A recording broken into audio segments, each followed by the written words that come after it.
Next time you try to take over my abbey, you will be washing dishes for more than a day. Got that? Yes, Father Habit! Oh, we follow a habit. I said scrub! Ah! Hi, folks. I'm Avid Pete, and welcome back to Recorder on the Wall, where we're covering every Red Bull book and comic book and TV show as in the series. And with you know my elders, we have Jeremy. Hi! I have Katie. Hello. And Matthias. Salutations. Drew's not here. Apparently he snuck out one of the back gates. I'm sure he's fine. I hope he shut it behind him. Oh. No, he shoved his abbot cord in. I had to lock it behind him. Shame on him. Well, I'll have to have a talk when he gets back. He at or no better. Spoilers. Yeah, speaking of spoilers, wait till we get to one of the chapters in this with the chapter art. Yeah, no kid. Oh my god. So, Jeremy touched on it last time, but I'll to start this off, I just want to briefly mention my experience with the book. And if you hadn't guessed, I was totally fighting Unruly Dibbins and not unavailable for other reasons. But the short version, this is where I'd left the series after Tagaron. I was done. And while my younger brother bought Triss and read it, this is where he left off because we were in high school at this point, and this was a middle schooler series, and we liked deeper, more complex, great character plots, which, yes, the series is known for. One of the things that was part of the advertising for this book, and that allegedly fans are complaining about, again mentioned last time, is that there were no female wielders of the Sword of Martin. Technically not true. We had people who briefly used it, but were not the key wielder. And here's the thing. Well, it's a semi-valid criticism here. Strong female characters, with the exception of maybe the original book, have always been a part of this series. well, Constance. Yeah. Even Constance. So it's not really a fair criticism. Should Brian have given a female-centric sword wielder to the Sword of Martin before this? Sure, maybe. But as we'll see in the second section, that doesn't even happen yet. Yeah. Spoilers. There's also, like, a lot of characters in this series have, like, their own signature weapon. Like, Mariel had her Gullwhacker, so, like, she had a unique weapon that nobody else used. and So it caused some damage. yeah, and so I think that kind of helped her stand out a little bit. Like, if she just had the Sword of Martin, it's like, okay, somebody else has the sword, but she has this cool weapon that nobody else in the franchise has ever used since. So I think that's kind of cool. That helps her stand out. You know, Krega, until she threw it away for no reason, had the giant axe pike. Yes. Well, And she just had Hug of Doom. As we've discussed, yes, Badger Lords tend to like their hugs of doom. Yep. So, but that's not where we left off. We left off, as we kind of mentioned last time, Triss was barely involved in her own named book. Yeah. Yeah. And how just for the record, how many plot threads do we have? Too we many. Not We have enough. Triss's party. Yep. We have Sajax and apparently the worst hair ever, Fleet's cut, replaced. Well, we got so much more to say about him in this section of the book. Yeah, I we can't do. wait. So, yeah, we got Triss, Sagax, we got Redwall, which Redwall then almost split off into two separate stories because of the two old coots going off and getting themselves in trouble for no reason. Hey, they were tired of the Dibbins just doing it. So. Yeah. And then we have our villain group, which also splits into two teams during this section of the book. And then we have minor character plots, which we haven't seen since the first book, and we don't see at all. Like the Badger couple at Salamandastron. You know, you'd think they're letting their sons go off, but you'd think they at least try to keep an eye on where they are. Well, they did, and then they Yeah. sailed off, and that failed. Yep. I think it works better if they're not being watched over by like veteran heroes and stuff, and so it gives them a chance to, well, except for Scarum, grow into their own. Mm-hmm. So I kind of like that sort, like they don't have that safety net behind them.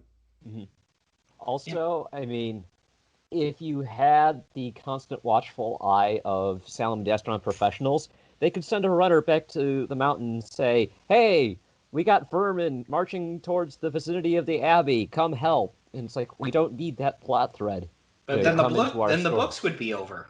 Yeah, Yes. exactly. I feel like their problems would have been solved way too quickly.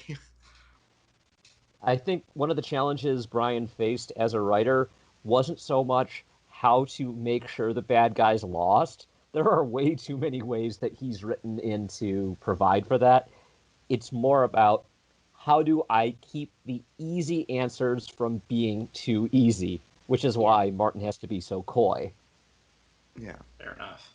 I mean, it's kind of like how in the book Salamandastron, where Mara and Pickle were off on their own until they teamed up with the Shrews. But even before that, they did have the one, I can't remember his name, but the one Salamandastron hare following them.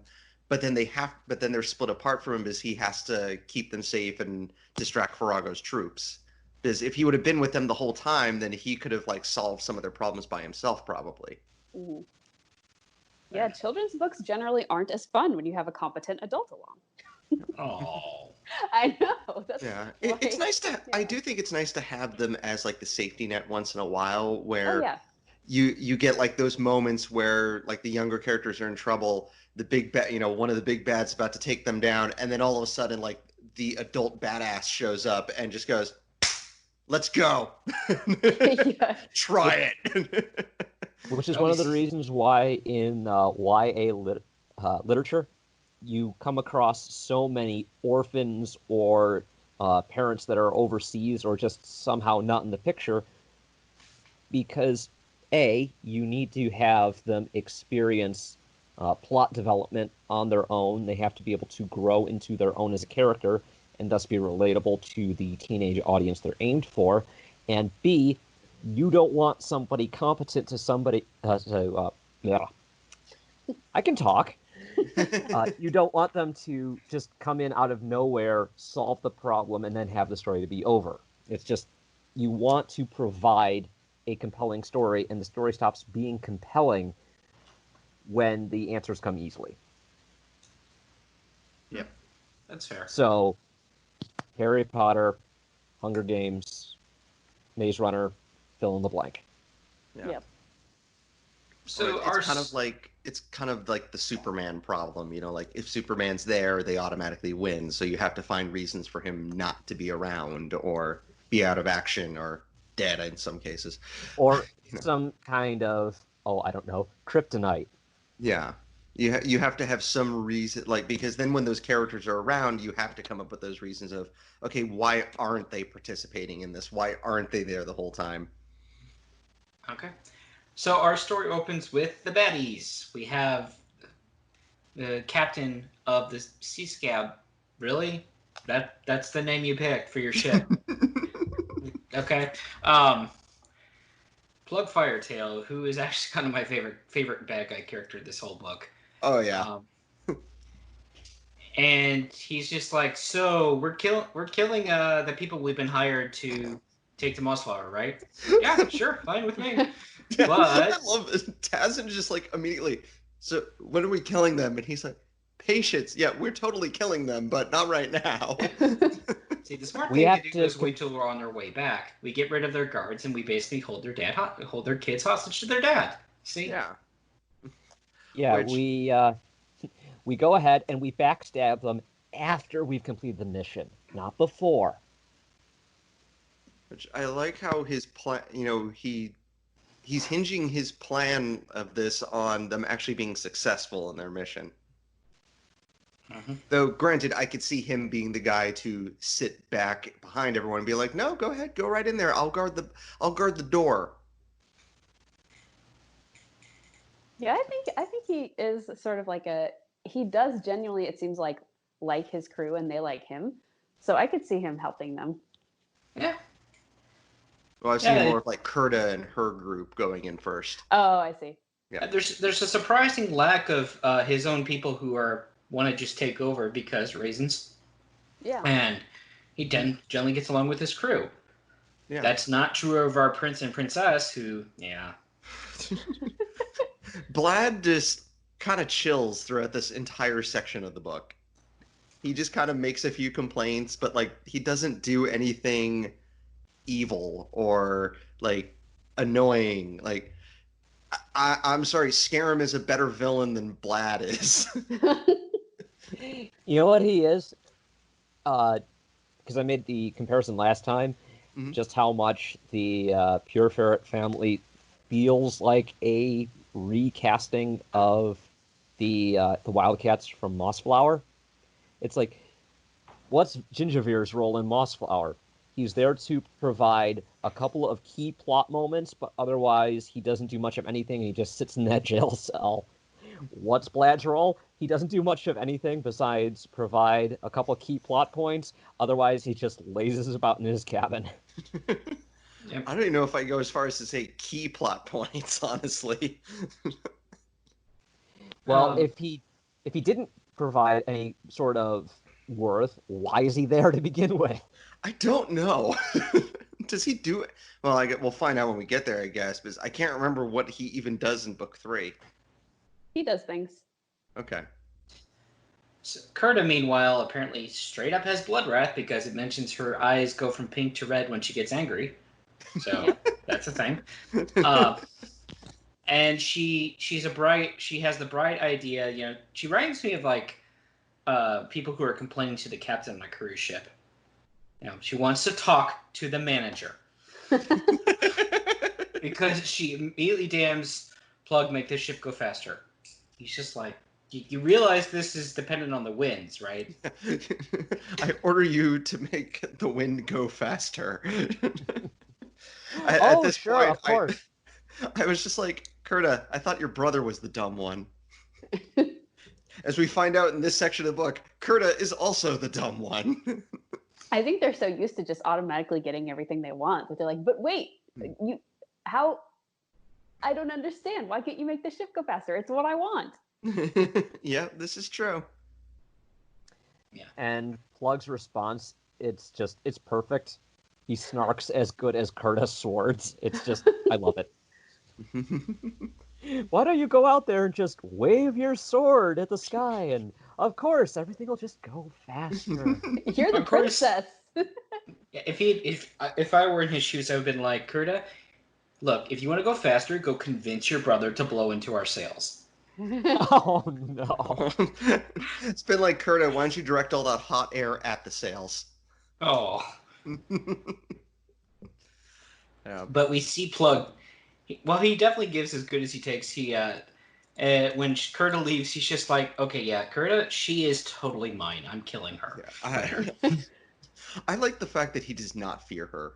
No. At all. And honestly, he doesn't really have any reason to.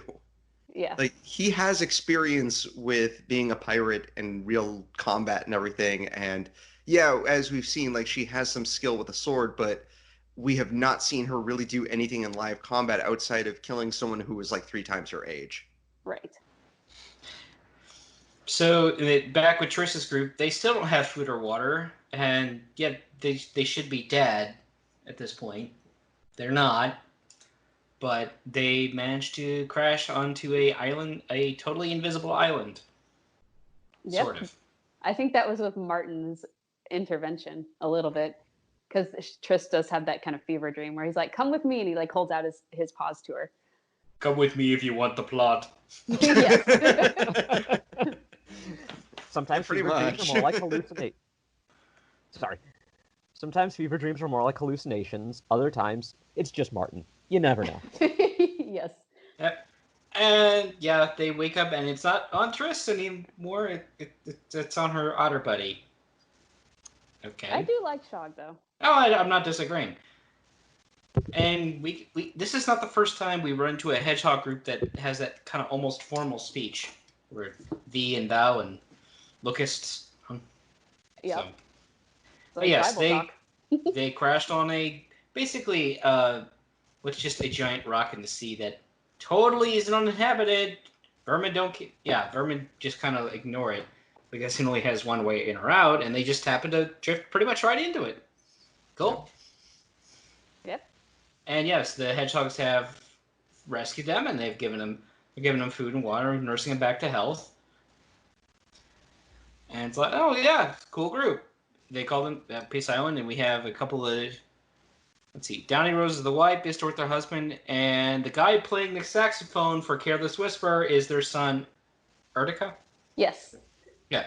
He has like one line of dialogue, I think, in this entire section. Yeah, He's literally there just to take Triss's hedgehog friend out of the story. I'm sorry. My immediate response to this was, first I was like, oh my god, it's Triss. The book got back to her quickly. It's a miracle. And we're just with Shog now. Yep. And also, I'll say what you guys said. It's not that I don't like Shog. He's one of the better characters in the book so far. But why aren't we following the titular character? And then immediately I just went, Welfo is going to stay with Ertica, isn't she? Yep. Pretty much. I mean, you can't really blame Ertica. This is like the only female of his age range that he isn't a family member that just happened to crash land on his island. So, well, she's a foreigner, so that automatically makes her more exotic and desirable. And like I said, someone's playing Careless Whisper because when Welfo wakes up, despite probably in her own fever dreams and recovering, she immediately falls for Ertica too, because, it's not like Disney does this slower. Yes. Like, even Golden Age Disney, they take a little longer to figure out that, yes, I'm going to totally marry this guy. Okay. Although it does do the, like, when Shog is talking to them, like, talking to Welfo, like, it does have a funny moment where he's, like, speaking for both of them because she's totally ignoring him. He's like, hey, how are you? Funny. Oh, I'm good. Thanks for asking. That was so funny. Such a good moment. Yes. Shog could be a comedian. Yep. Yes. Yeah, so this scene is basically Shog and Triss sitting on the side going, I can see what's happening. Oh, Yep. No. Except that they're totally fine with Welfo staying. They're like, oh, okay. Yeah, they're like, all right, bye, Welfo. I guess you'll be happy here, bye. Yeah. I don't know. I didn't mind it because I just think that Jake's wanted to give her she's been a slave all her life. Just he wanted to give her a happy, sort of a happy send off. Yeah, I think it makes sense for her. But throughout the whole first section of the book, we got the impression that Triss and Shog were the more determined and action-ready characters, and they had a mission, and Welfo was just kind of along for the ride. So I think this is a nice way to send her off. At least she doesn't die. She gets to go off and be with a bunch of really nice hedgehogs who make really good food and stuff like that. Yeah. Plus, I don't think Welfo could have been effective in combat anyway. Better for her to stay on Peace Island, where her more delicate disposition is suited. Yes. Yep. Agreed. Fair enough. And so, yeah, the Peace Island hedgehogs basically said, okay, well, we don't have steel, but here's some stone weapons you're free to take when you leave, and have fun storming the castle. And here's a bunch of delicious food that definitely won't get destroyed soon. Yep. Have you noticed that every time a ship or something is provisioned with supplies, they end up being destroyed? This is true. And this leads us to our first song of the section. It's a long one too. There's a lot All of the songs are long. There's a lot of long songs in the section of the book. I don't mind them so much in the audiobook because they are fun. But So good. It's a little less fun when it's just printed. So, but yes, we have between songs, poems, and riddles, we have 8 entries. Jesus. Good Lord. And I'm not counting the secret symbol riddle that we'll cover later. So yes, and yeah, it's nice to see Shog and Triss we can have more food. Yeah. They mentioned they've never had a feast before. Mm-hmm. For them, before a feast was, we get extra table scraps. Yeah. And I like how Triss kind of has sort of an introspective moment. She's like, we'd be fools to leave here, but we have to. Yeah. And this almost this plot is almost reminiscent of Martin the Warrior. I mean, the character archetypes are completely different, but You're talking about like when they go to Noonvale, how it's so peaceful there, but they have to go. But they have to go back and free other slaves, and you've got two hero groups moving around.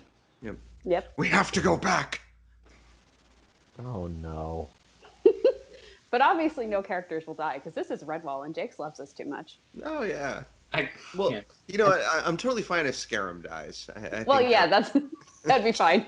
Go ahead. He really is the new Fleet Scud, isn't he? Oh Yes. my god. Yes.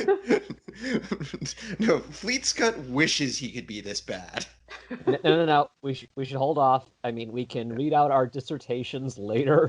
I'm sure we all have a lot to say. Yeah, because we have a completely different annoying character in the next chapter. You mean the owl? Yeah, I don't like him. Yeah, we get two birds in this section. Let's talk about the first. Yeah. So Back at Redwall, they basically like, hey, let's subcontract finding our people to an owl. Okay. Well, I thought the owl like found them and like showed up and said, "Hey, Yeah. I found your guys." They're like, "Oh, you're missing people." Like, "Oh, great, that's awesome. Yeah, feed me some food and I'll take a nap and then maybe I'll tell you." Yeah, this I think is sort of like an owlish type attitude because I don't remember. Was Araka and her husband, whose name I can't remember, were they sort of like this? Sort of like self-important and They weren't like so well. With Araka, it was like her home crashed on her, and the Redwallers were just sort of like chatting outside while she was stuck inside the tree. yeah. So I can't really blame her for being a little angry about that. And her husband was very polite and nice. Like, have you seen a nice owl last seen with 3 eggs? Yes, but I don't know. It kind of seemed like he was a little bit. What do I want to say? Just a little bit had an attitude of superiority or condescension a little bit toward other people. I mean, it's Not not every quite owl in the stuck- franchise because Buldred and her husband were. Oh Yeah. yeah. Yeah. Yep. And Sir But- Harry the Muse was cool too. I like And that. then Sir Harry was even like, "Oh, business." And he drops his poetry, and it's like, "Oh, okay, business. Let's talk about this." And then Yeah. Captain Snow takes the superiority up to like 11. Oh yeah. But even then, like he was still at least impressed with Matthias afterwards. He's like, "All right, you're cool." Yeah. And Now, what my was question was it this Stonehead McGurney or? Oh was that yeah, him. Yeah, he was Yeah, just a he little was- crazy. Yeah, he was cool though. Oh yeah. We've read a lot of these books. I completely forgot about him. Yeah. So yeah, Ovis, you're the lamest bird in the franchise so far. Oh. I wouldn't go that far. Wait, who was worse? That's what I Well, thought. Sparrow. Well, we're going to meet one here in about, several chapters. This is true, but the other one is more just like completely out of his mind. So like Ovis is like feels more intentionally being a jerk, Well, I mean, here's a question for you. Mhm. Why does it seem like Brian delights in subverting the trope of the wise old owl so much? It seems like every time we have one that's clever or strong, we get one that's kind of frowsy or old, or at least not strong or clever in some way, shape, or form. True, like yeah, but Stonehead McGurney was like, I'm not the wisest, but by darn it, I'm the toughest. Yep. Gosh Well, darn you know it, what- people like me. Yeah, you know what? Buldred, I think I think she might be the peak. But it's like she was wise, she was kind. She dealt swiftly with the frat house next door when she needed to. Yes.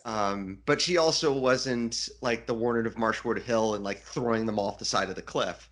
So, and like her husband was like quiet and reserved, and their daughter was just adorable.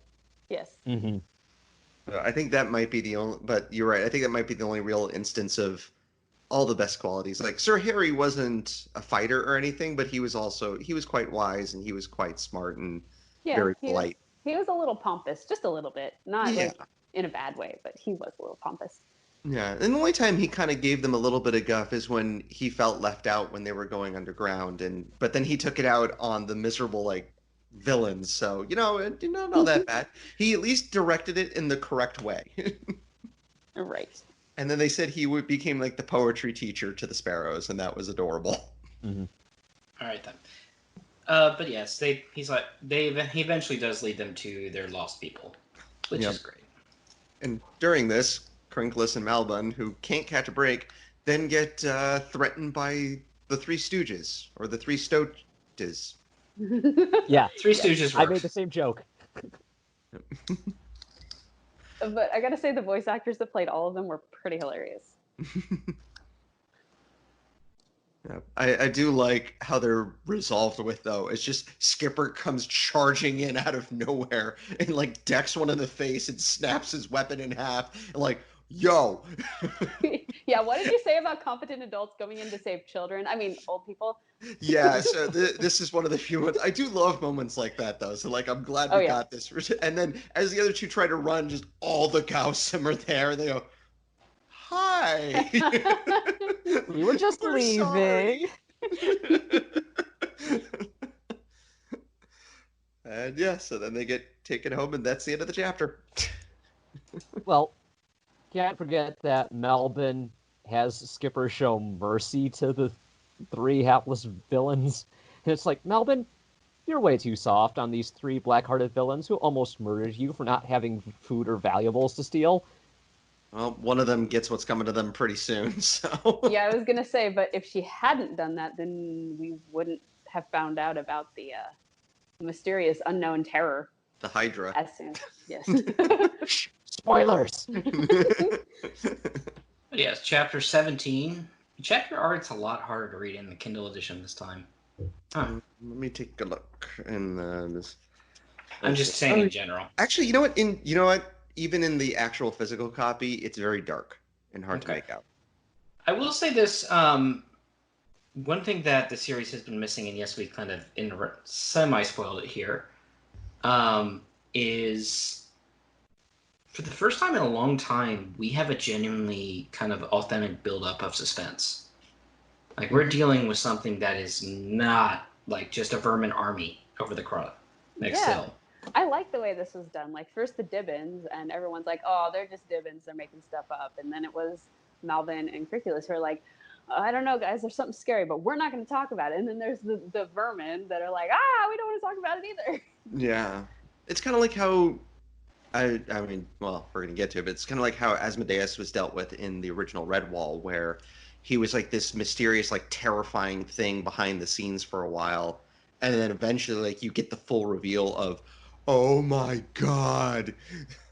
Mm-hmm. That's true, but without saying what it is yet, we still don't know. And Brian's very good about indicating something unusual without saying what it is. Yeah. And until the chapter art later spoils it.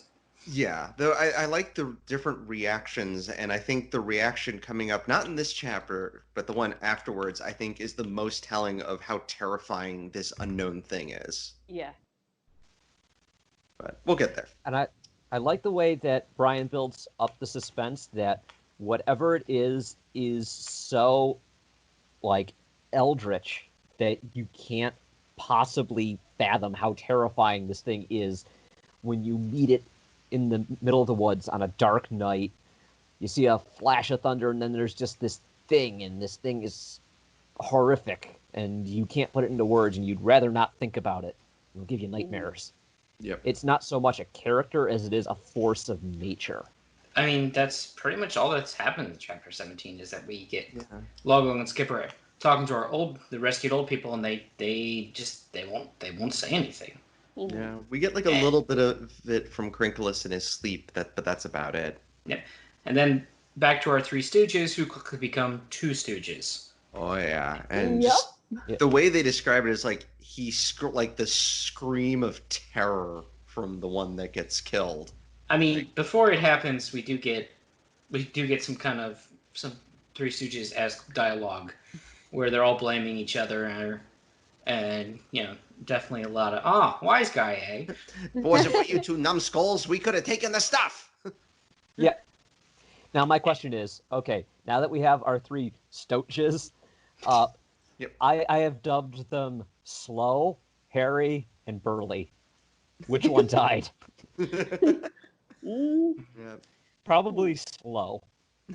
Okay. I mean, they do have names, and but there's pretty much standard vermin names. Yeah, they're there to move the plot along a little bit and give another hint towards the unknown terror in the darkness. Yes. Yep, because is it Kilger? Clicker? Cligger, who is just, hey guys, what's that? Oh, things are doing something to me, and yeah, hey guys, you want to help? Ow, this is hurting me. I don't know. I just think of that scene from Jason X. It's okay, everyone. He just wanted his machete back. Ah! Yeah, pretty much. And you know what? Not a whole lot happened here, but hey, at least there's no Scarum. No, there is in the next chapter. We can't escape him. Yeah, my exact notes, without even looking at what the next chapter was, I was like, at least there's no Scarum. Chapter 18. No! He's back. Well, the bad news is that the ship is sinking. The worst news is Scarum is being even worse while the ship is sinking. See, He's like guzzling down food. Yeah, they're trying to before we get bail to that- out. Like, Sagax is trying to bail out the ship while Kruva is desperately trying to find a place to land it, like, at least beach it. And Scarum's eating! Like, and just, Sagex finally calls him out on this. yeah! And, by the end of this section, Sagax has had enough of Scarum. Like, he is, like... isn't there, like, a moment where he's like, I'm ashamed to call you my friend? Yep. Yes, but then they think he redeems himself later. Eh. Doesn't. Meh. I did like the song though. Okay, I liked the audio. At one point, Kruva basically starts the chapter by diving into the water with the ship's the prow rope and tugging it to shore because they're sinking that fast. And as we said, Sajak is kind of bailing out. And even it mentions, and the point here I'm mentioning, like, they're both like, hey, we see land, it's there, but it's going to stink if we have to swim to it. And I'm thinking, like, wait a minute. You're from Salamandastron. Wouldn't basic swimming be part of your training? Because they are kind of like in the open ocean a little bit, like maybe not this much. Yeah. Okay, Although fair. Sagax did say doggy paddle. I was like, oh look, Yeah. there's doggies in the book again. Yeah. Yeah, it's like, that's the strange thing. Aside from the town dog that was mentioned in the very first book, which may or may not be actually canon here, dogs are never seen in universe. How do they know to call it a doggy paddle? Wouldn't it Nobody be called, like, a mole paddle or something? A beaver paddle. That may or may not be canon either. It's still, I'm still saying, Salamandastron, even if they have the ocean nearby, would still, if they're smart, they would still like, hey, let's teach basic swimming because here's patrol, much less, princes of the mountain, might have to cross a river at some point. Yeah, because didn't in Salamandastron, the book, didn't Big Oxeye end up swimming like all the way away from Farago's forces? Yeah, although he said that he had never really swum that much before either. This is true. I don't know if it's... Yeah. Yeah.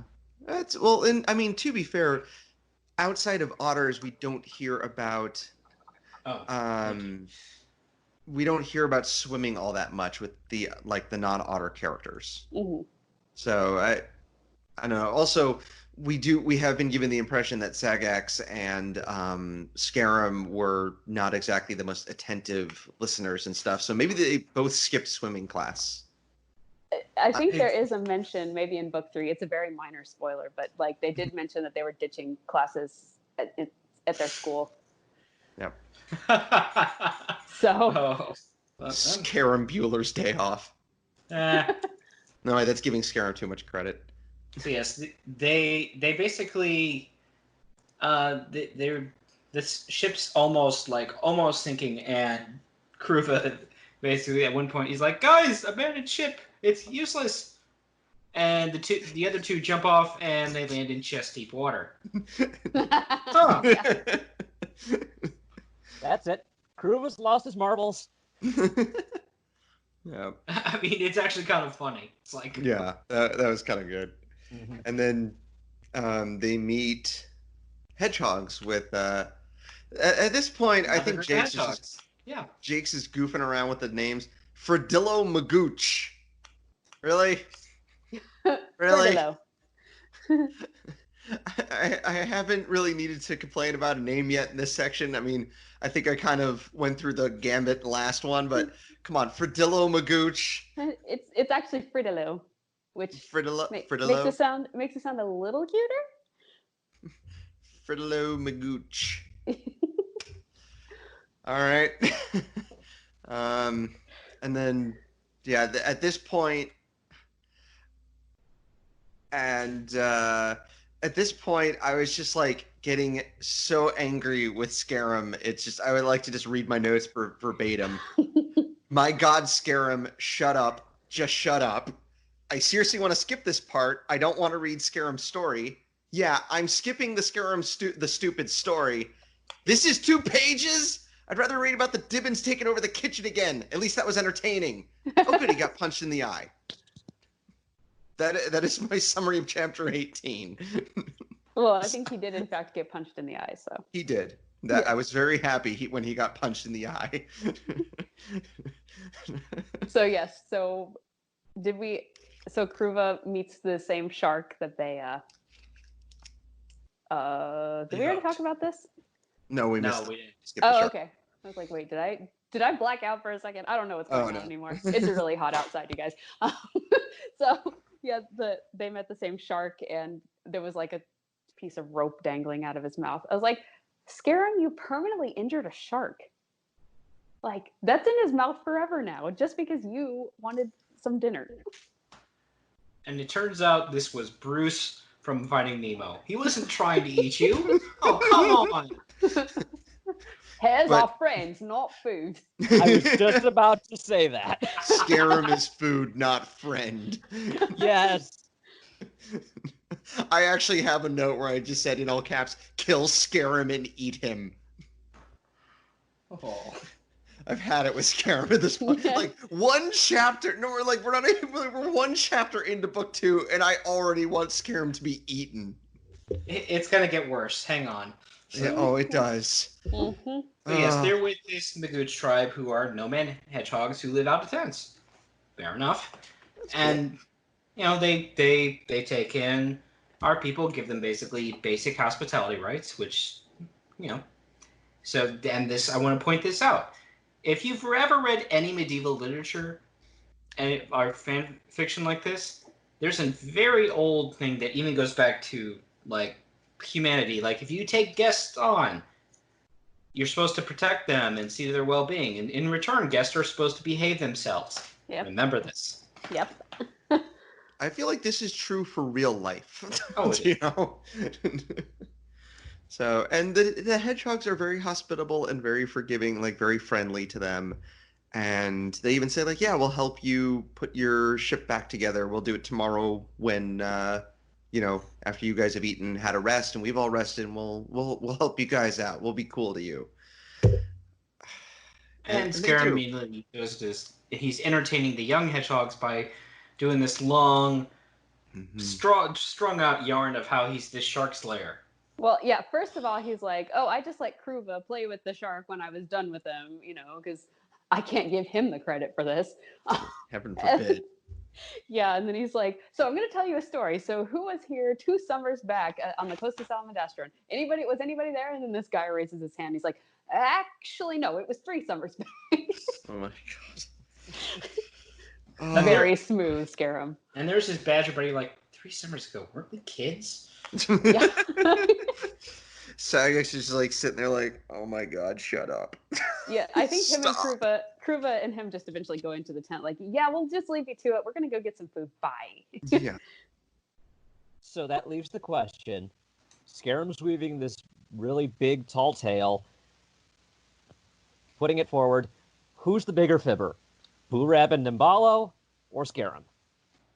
The bigger fibber or the more appealing fibber? Yeah. Boorab and Nimbalo had a good reason to be an embellisher and liar. I am fine with Nimbalo, and he was at least entertaining with it, and also cared about people other than himself. And Boorab was just like good-natured about it, and he knew that no one was believing him. He's just like, ha ha, guess what happened? I jumped so high that, you know, whatever. But Yeah. And when Burab met Nimbalo, he's like, I found a kindred spirit. Yes, but better fibber as far as like, I don't know, that's hard for me to answer because all these hedgehogs pretty much know that Scarum is lying his face off.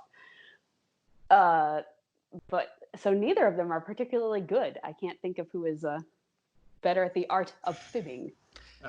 Nimbalo and Burab are at least not telling tall tales to children.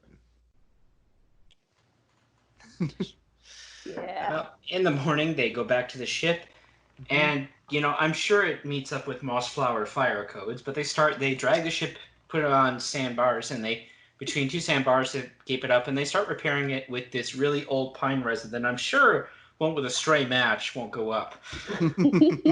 Why am I saying that? I don't know. I'm being very specific. Yeah. At this point, I was just like, where's Fleet Scut? Bring Fleet Scut back. Or, you know what? Let's have a fanfic. Preferably one where Scarum's beaten. Jeez, guys, calm down. I know we're like to live, but Jeremy, calm down. Pete, you remember what I said yesterday about him? I know. We will be bringing that up later. I said the most damning thing ever for Scarum yesterday, and I will stand by it today when we get to a point. All right. So while the hedgehogs are putting this together, they sing a song. That's more than a full page. Of course they do. And it's very fun. You guys should listen to the audiobook. This podcast brought to you by audible.com. Wait, the Amazon lawyers are breaking in. Help, send help. Jesus! We would like this podcast to be brought to you by audible.com. Hint, hint, wink, wink. Give us money. All the services that I pay for, we've been over this. Yeah, so then you don't have to pay for it because they'd give us money. And moving on. So yes, they repair the ship and the stop dog's back to thing. But I'm sure they did it. It's watertight, we're told, but I'm sure it won't come up later. The pitch and nothing bad nothing bad ever happens to any ship in this entire series. That's true. Of course not. Your strangely specific denial is strangely specific, and therefore makes you immune to all future consequences. So, and none of them ever get set on fire. And we get to the point where everybody in our text chain was mad at Scarum because our Badger Otter buddies are like, hey, where's Scarum? I don't know. Maybe he's back at the tents. And we're all hungry, so let's go eat. Yep. Yeah. And remember what I said about hospitality and guest rights? This is ancient humanity code. You're not supposed to take advantage of people's hospitality. And that still survives today to some degree. So you had villains that take less advantage of people's hospitality in this franchise. When the hedgehogs and our Badger and Otter make it back, they find Scarum has eaten the Miguch family out of house and home. Yep, and just falling asleep. It says amid the wreckage of like half-eaten stuff, so it seems like he just picked something up, ate part of it, and then was like, "Ooh, look at that pie over there," and he picks that up and eats part of it. He's like, "Oh, look at it." So he doesn't he just leaves a mess. Yep.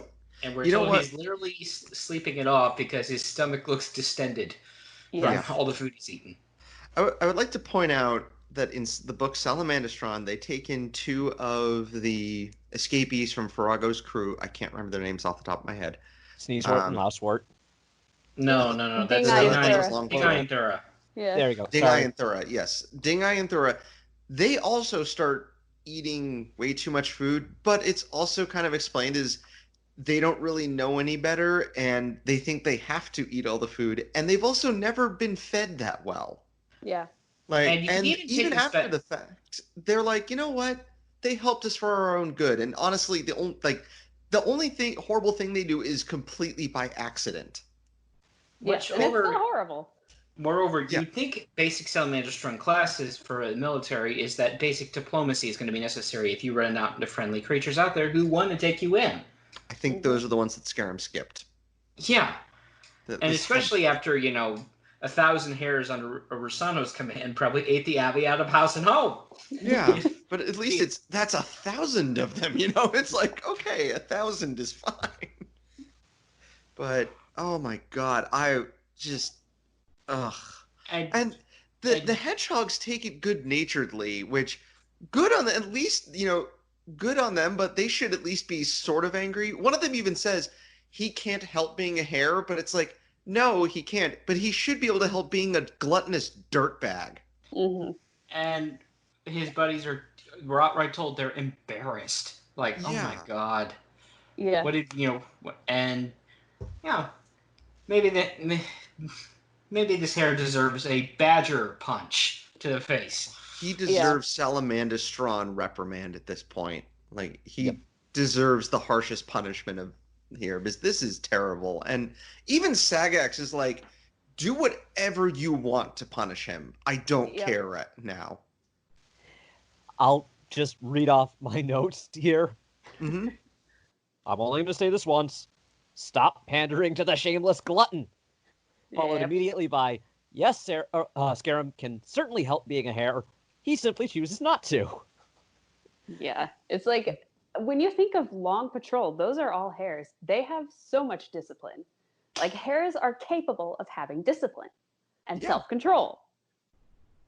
Honestly, and when we've seen even, again, going back to Salamander Strawn in the book, Pickle, who was also kind of like seen as a bit more of like a rambunctious youth and stuff, he had way better manners, and he ate a ton, but it was also more good-natured, and he helped out when needed. He was a good person.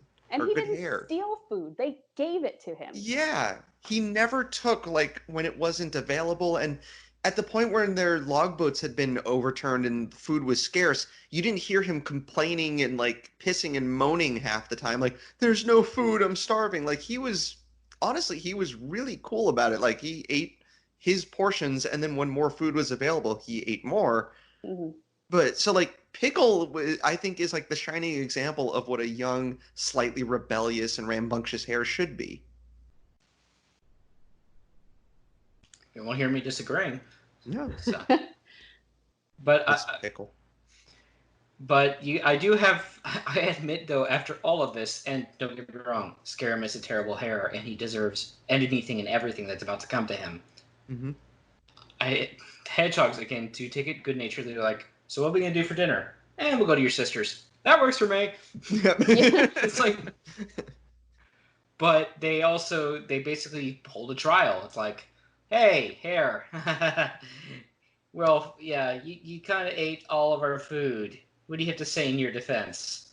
Pretty much. Yeah.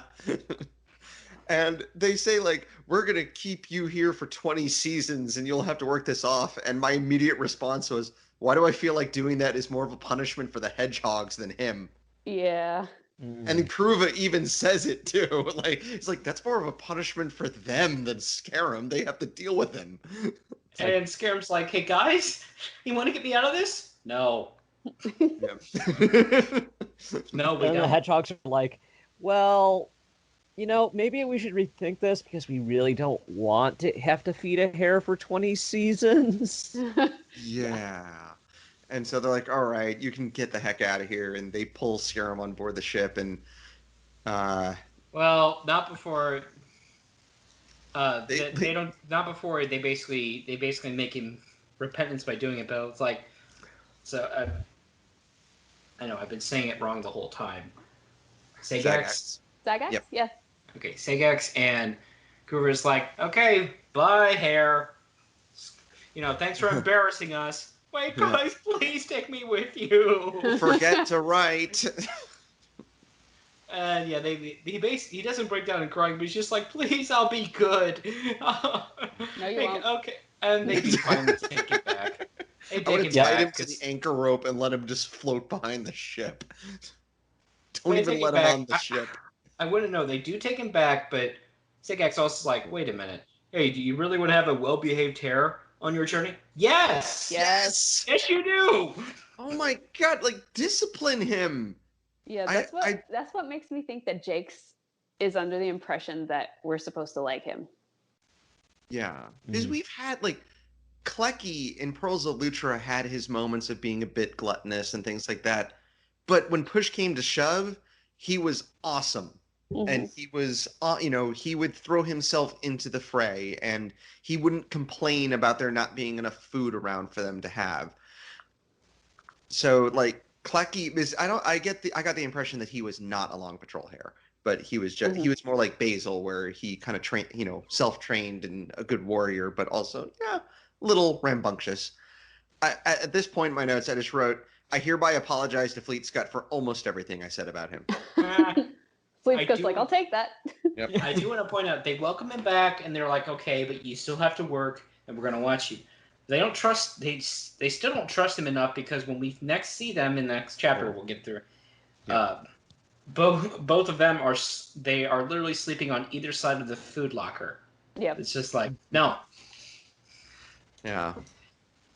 But at the same time, Scarum immediately forgets the lesson he just learned and doesn't even make it to the next chapter. He's immediately going back to whining and complaining. It's like, do you have no self-reflection? Look in the mirror. They're giving you a chance. Like, he needs to be punished just to learn, like, you can't do this. Yep. Put a shock collar on him. I don't know. Well, you know what Grandma Aleo said about knives and lightning finding blades and all that? Why not just deck him out with a bunch of, I don't know, like pirate jewelry or something and let him steer the boat while it rains? Well, we'll learn about that lightning thing in the next chapter. The problem with doing that is that when lightning strikes him, he's going to wake up on an island named Colonlet and have to wake the windfish from the egg. So... I'd rather he be one of the members of Animal Village that disappears when the island vanishes at the end. Oh my. I'm glad you got that joke. So, yep. And for those who didn't, go play Link's Awakening. Yes, do it now. The remake or the original, they're both amazing. Yeah, we're back to our annoying vermin crew. Oh. I love Kurta, where it's like she just can't focus. Like, we're on this mission. Hey, what's that over there? Let's go there. She's like that kid on a road trip where they see a road sign or a billboard and they have to stop for whatever the thing is. Ice cream. Yeah, pretty much. Although I do have to laugh because she's just like, "Hey, what's that island? Oh, that thing? It's just a lump of stone." And yeah, it's Peace Island. Yeah. Yep. And it's probably the smartest thing Kurta will want to do in the whole book, and it's too bad for her she doesn't get to do it. And too bad it's not on purpose either. Yep. Yeah. And this is the point where, like, Plug's like, no, we're not going there. We're going where we're supposed to go. And she's like, that's it. I don't want my people associating with you. And Plug immediately after she leaves, like, no, she's right. We shouldn't make friends with people we're just going to kill. She wants to see the manager. Plug's like, I am the manager. Curtis storms out. Yeah. Oh God. So back on Peace Island, I'm just like, I feel like we're in the RPG. Welfo left the party. Well, not before we get a pirate song, because hey, why not? I was moving over to the more important stuff. I know. Hey, the pirate song is important. Tim Curry got a pirate song. He did? When you're a professional pirate, that's what the job's about. It was his only number. Yes. So Triss and Shog are off on their next adventure where they totally won't run into anything terrible. Nope. Of course not. Hey, you see that light in the distance? Let's go to that. I'm sure there's something bad. Oh God, that's something bad. I think I hear siren song. Let's head that way. Shog says, I think that might be land. Shog, I don't think that's land. Shog, that's the bad guy ship. Yeah. Oh. I think it's understandable though, because they're like in the middle of a giant storm. So like, let's go to this light and see what it is. I mean, I get why they did it. Yeah. I love Go towards the light, Shog. Oh, immediately after they leave, a storm hits. Yeah. A lot of the characters in this book just can never catch a break.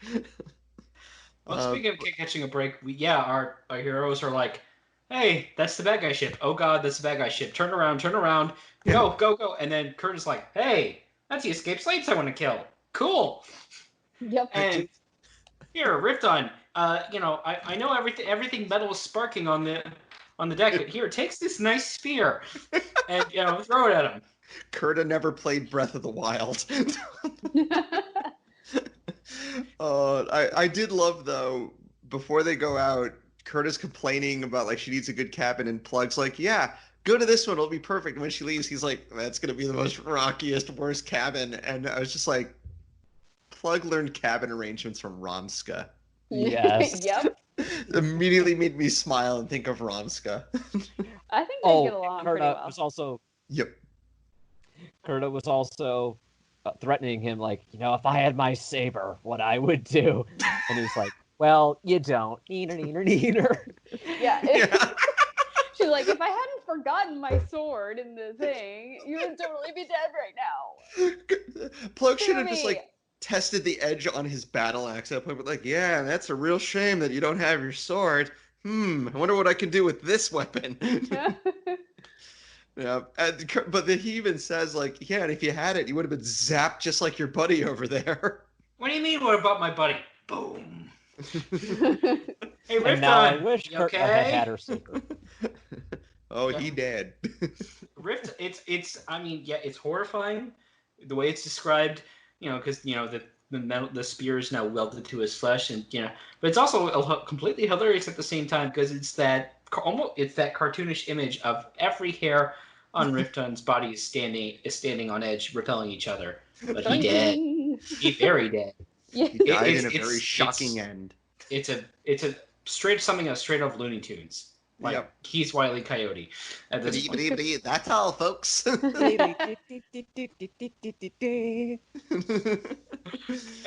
Rifton, you okay? It's Riften season. Womp. Kurta season.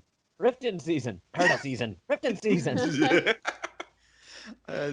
Back to, in the next chapter, we do get immediately back to Triss and Shog, which amazed me because this book likes to not have Triss in any single part of it. Yeah.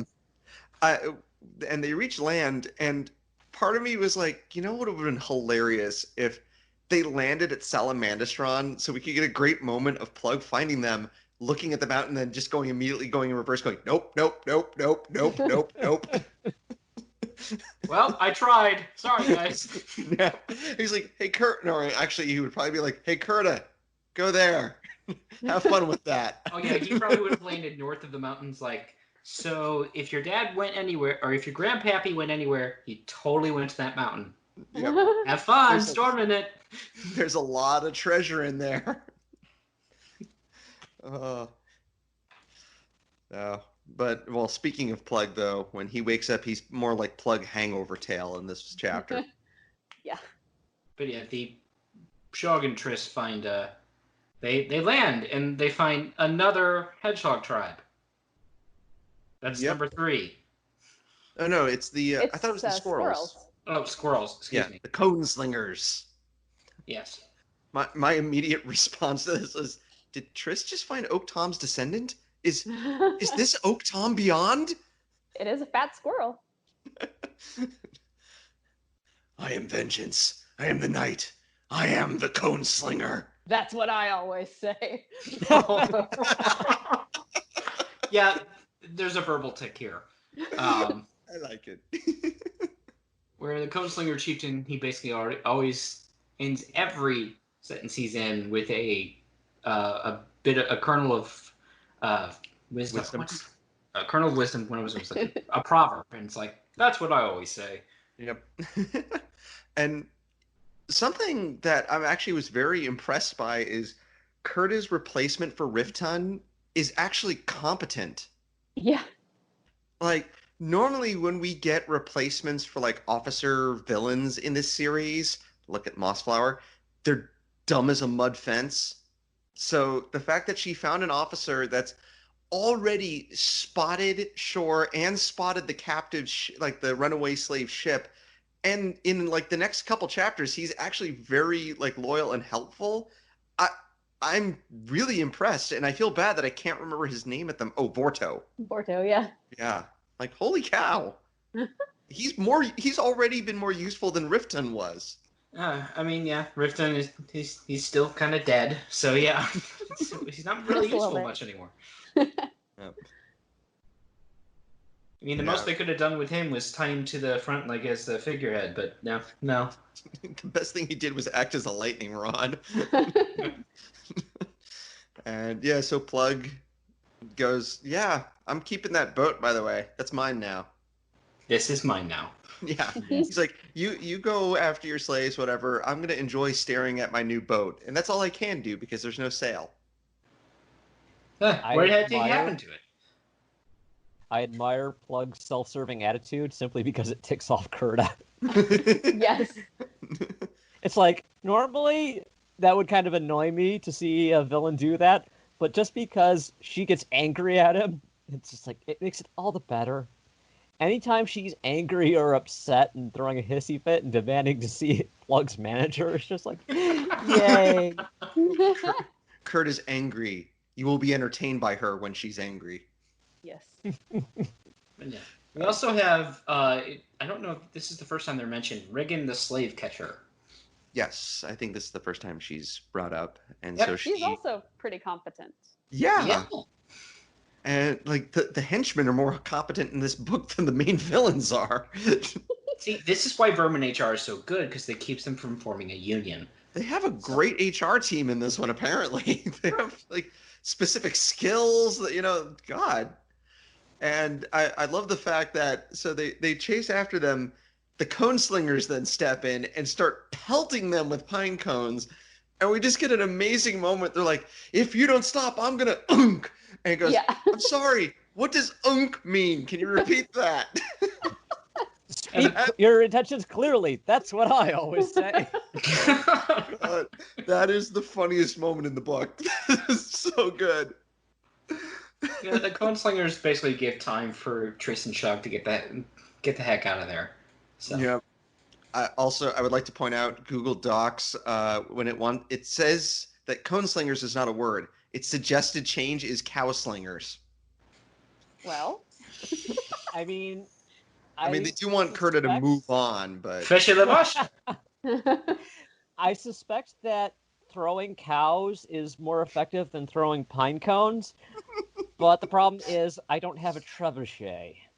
Fishy the bush. cow launched. Okay, we have. I just heard an Earthworm Jim reference, and I've been doing Monty Python, so. And cows didn't exist since the first book, so. Yeah. Oh boy, so yeah, I wish we could have spent more time with the cone slingers. They were fun. They were. Fart in your general direction. But so the cone slingers just have fun keeping them at bay. And at one point, yeah, Kurt's like, "Hey, should we walk around?" Oh yeah. Huh. Yep. The next chapter I really like. It's the first time the Dibbons have been absolutely charming and adorable, where it's like the day after the storm, and they're pretending to be thunder and lightning creatures, kind of like chasing each other around and having fun. Yes. It's so adorable. It was so adorable. I loved it. And then the nurses are just like, oh, stop. Yeah. And then It's so they're like, cute to see. They say, boom, boom, bangy, bangy, bang, boom, boom, boom. yep. How is that not cute? That was so cute. It is very cute. I just like Mem Flackery though is like me when I'm over at my parents' house for Christmas and my mom thinks I've been sleeping too late, so she sends my niece and nephew into the room to jump on the bed and start pummeling me with pillows. She's like, "No, go away."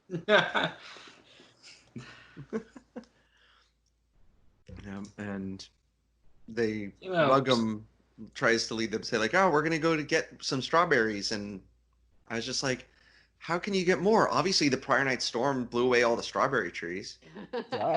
Yes. So, meanwhile, the competent warriors are out. Hey, let's go find this thing everyone's talking about. Right, Log? Yeah, Skipper. What could possibly go wrong? I really like this part though, where again, like the build up to what they're facing. Like at this point, they know what they're up against is going to be dangerous. So Skipper brings Martin's sword. And it was established earlier that like in book 1 that the abbot wanted him to become the Abbey warrior and wield the sword, and he said like, no, that's not me. But he'll like take it when he'll use it if he needs to, and that shows in this part things just got real. Mm-hmm. Yep. They managed to catch up with our now 2 stooges, who are now they're revising their name and they're going to go for Laurel and Hardy perhaps. But who's on first? Oh no, wait, that's Abbott and Costello. That would work too. Oh yeah, it's Abbott and Costello. There we go.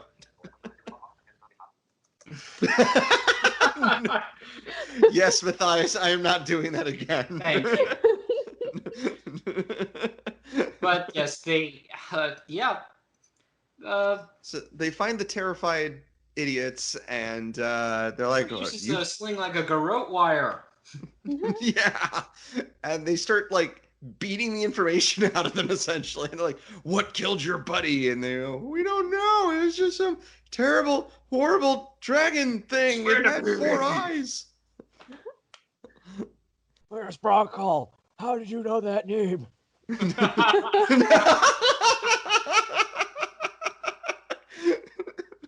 Oh gosh. Where are they?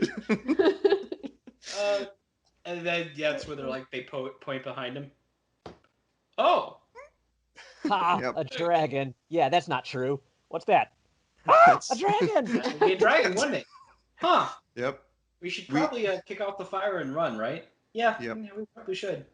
Cheese it! Cheese it! I love this part. Is like, as we talked earlier, that it's doing a good job of building up what the heck this thing is. Yeah. And we've seen it scare, the kids. We've seen it scare the dimwits. We've seen it scare the old guys. Now we get a real impression of how terrifying this thing is. It makes Skipper and Log-a-Log run. Yep. Because it shows this entire chapter of the 2 of them being expert trackers and warriors and how intimidating they are to, I mean, granted, a couple of morons, but still, like, they immediately go, okay, let's figure out what this thing is. And as soon as they figure out what it is, they hightail it out of there. Well, it's not even that. Skipper just basically, when he looks back and sees what this is, he grabs Log-a-Log bodily and runs. Yeah. Mm-hmm. He's like, okay, you're not going fast enough. We have to hurry. Yeah. I don't want to die. I think that is the best way to showcase like how horrifying this thing is, that if it scares the 2 toughest guys in the area. Yep. And it's doing I may a be great telling job. the joke. I may be doing the joke with cheese it, but no, they're cheesing it. Oh yeah. And unfortunately, then the chapter art for chapter 23 completely spoils what the thing is. Yep. Although it does the quote-unquote dragon justice. It's nightmarish. The first time you read about it in the book, it's like, ugh, Yeah. unsettling. And just for record, because if you're listening to this podcast, you should expect spoilers by this point. But Rose yeah. dies. Drew would be proud. Spoilers! Chapter 23's art is 3 adders, and the middle one is wearing a crown. Yep. Yeah. While I don't like that it spoils what the thing is, the art is really good. And shows how horrifying looking this thing is. And remember what 1 adder was of a threat all the way back in the original book. Yep. And we haven't had adders for a while. Like we haven't really had full grown ones in a while. I mean, in Outcast Redwall, we had the unfortunate foxes going into the quarry and getting devoured. And we had Sunflash fight them off in Outcast. And he got poisoned. Yep, and he got poisoned. And those were just smaller ones. It wasn't like a gigantic one like we had as Asmodeus and Redwall. And so it's like, it's been a while since we've had something like this. And I like how the adders are used sparingly in the series, because it showcases like just how dangerous and horrifying they are. Yep. And when it came time to classify these 3 adders for my notes, ultimately I made them neutral because they'll eat anybody. Vermin, hero, doesn't really matter. But yeah, it was really tough. Like, do I classify neutral or vermin? And definitely neutral because they don't care about right or wrong. They're just hungry. Yeah, Asmodeus was like that too, where he ate some of Clooney's forces, he ate some of the shrews, like he didn't care. Which is why, when we were talking about them earlier a little bit more coyly, uh, I get it, mentioned Coil. it's like, yeah, coil, yeah. That was an unintentional pun. Please, Katie, don't ding that one. Okay. I might use it in the future. But I mentioned, it's kind of like they're described as a force of nature, and that really, I think, fits with the adders. They're there, they're not particularly attached to any side. They're more of a danger to everybody. They're just a threat, and you can't do much about it. Mm-hmm. Yep. And we will see one more. I won't say which book and in what context, but there is one more significant adder. That one still, yeah, I know which one you're talking about too.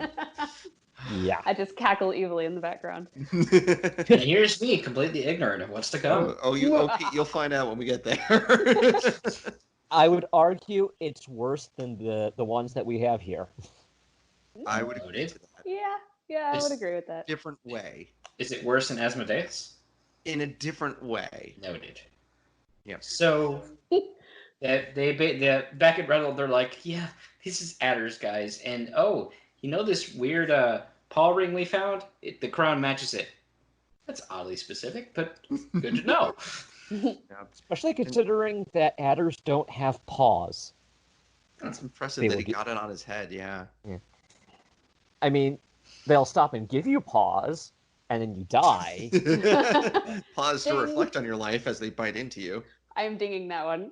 But yes, Abbott's like, yeah, no one gets to go out into Mossflower until we can deal with this. We'll be safe behind the walls, but yes, yeah. And he does point out, please keep track of the children. Yes. I'm begging you. This just boggles my mind because all of us growing up, I'm sure, went to some sort of summer camp or something similar. And do you know how often that kind of thing would do head counts or field trips would do head counts? Yep. And this is just not standard procedure at the Abbey? Yeah. Apparently No, not. definitely. I definitely.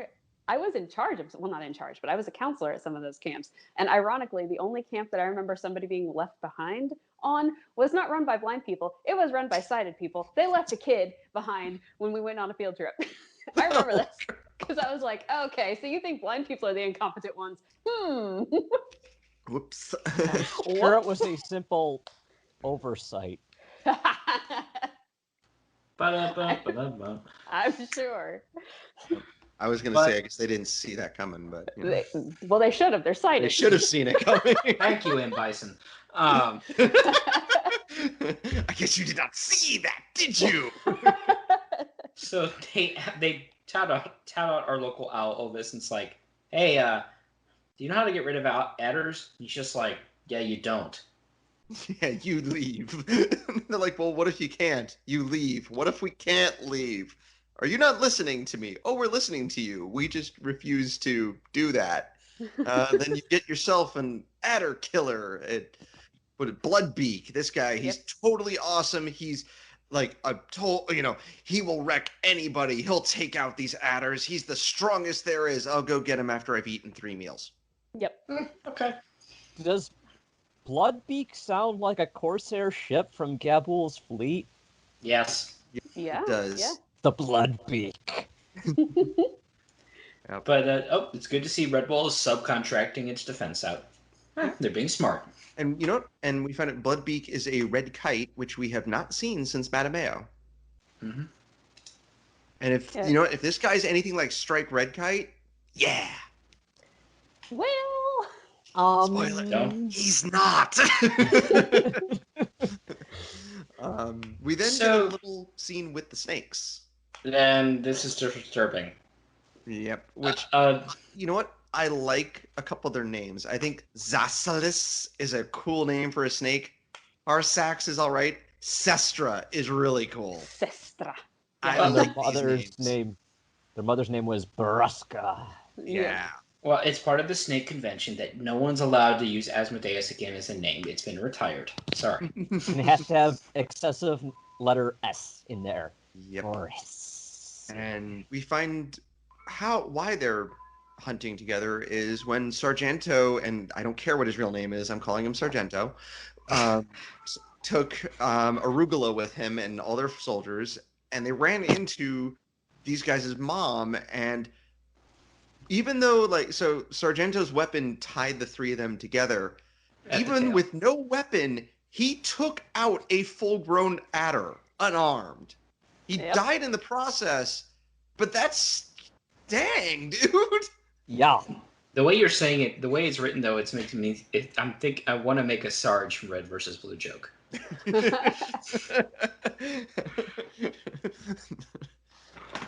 And yeah, his son is Griff, because... Let's be honest. Yeah. What am I going to do without my shotgun? Yeah.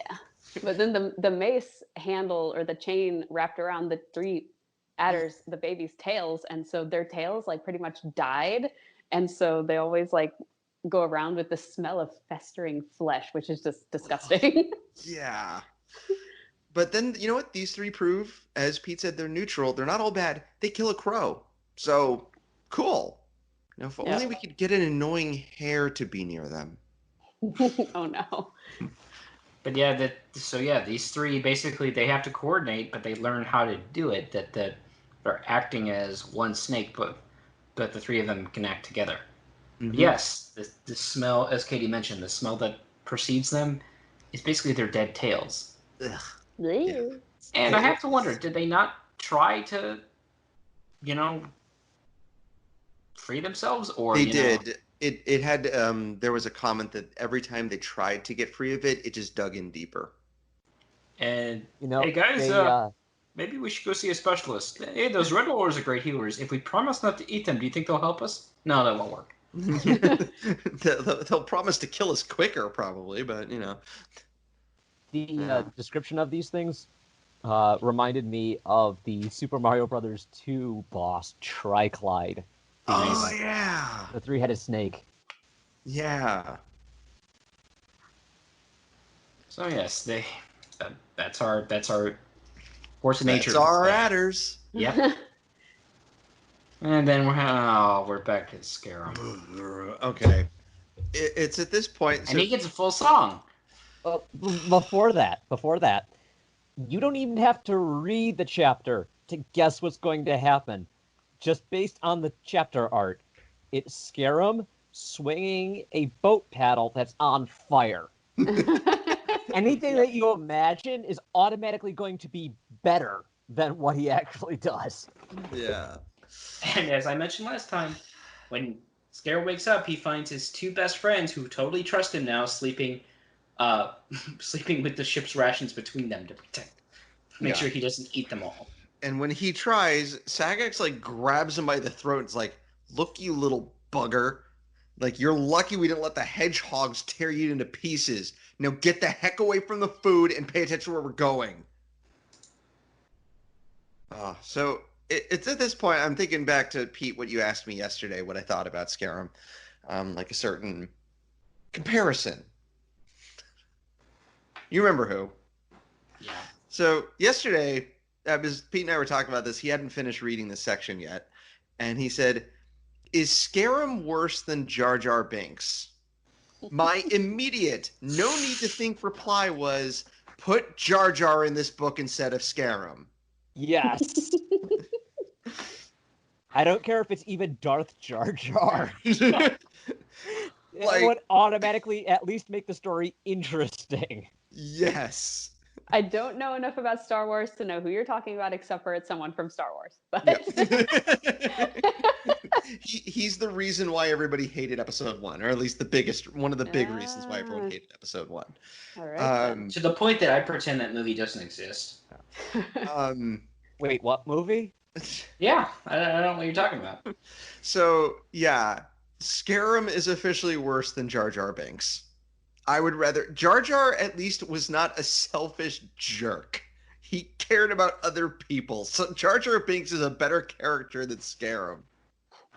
All right, then. But All Scarum right. is less racially offensive. This is true. Well, he's racially offensive to hares. He's like the worst example of their entire species. And there's Fleet's cut in the afterlife. Yay! I'm not the worst anymore. Right. It only took how many seasons? Yeah, I know.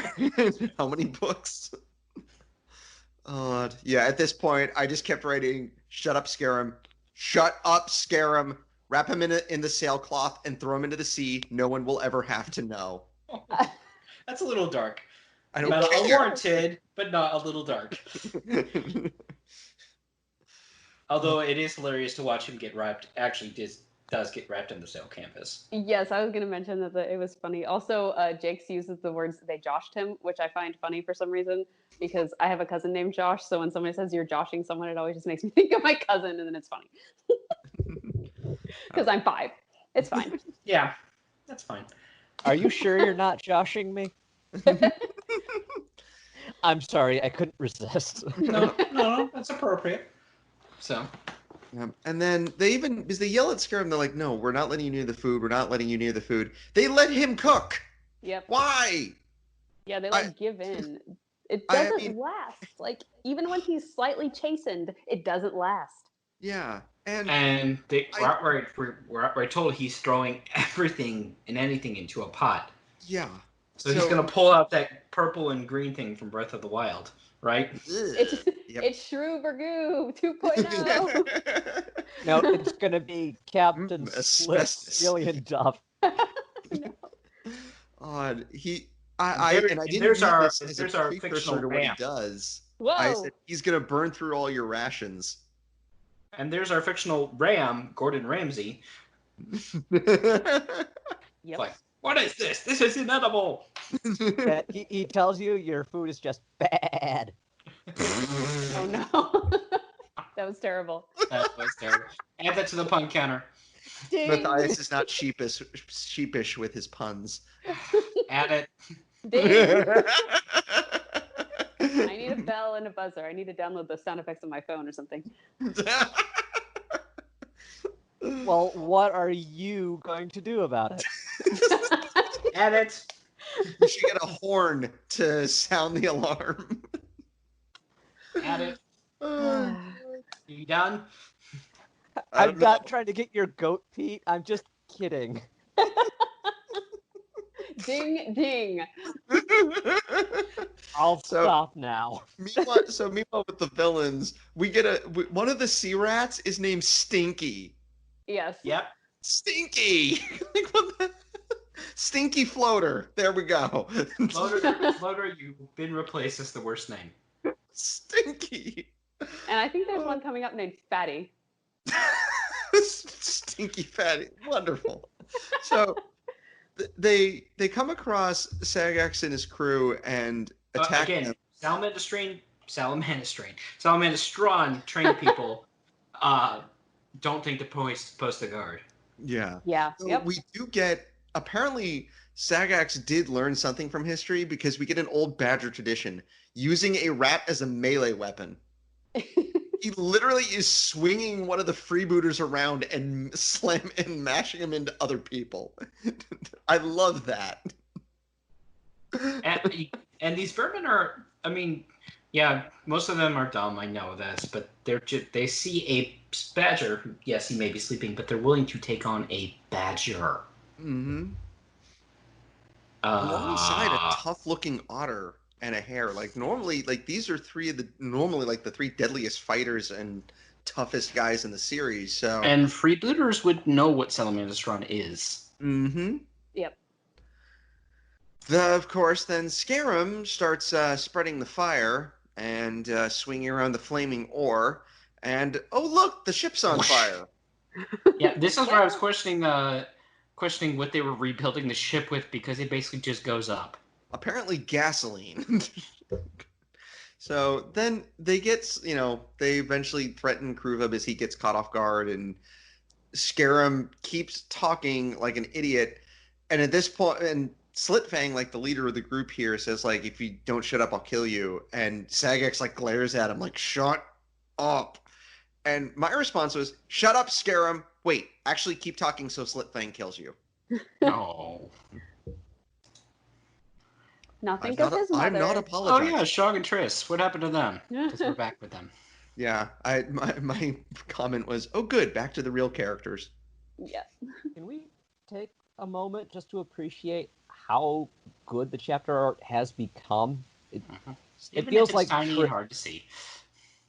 I mean, a lot of the chapter art in this specific book is very dark, Mm-hmm.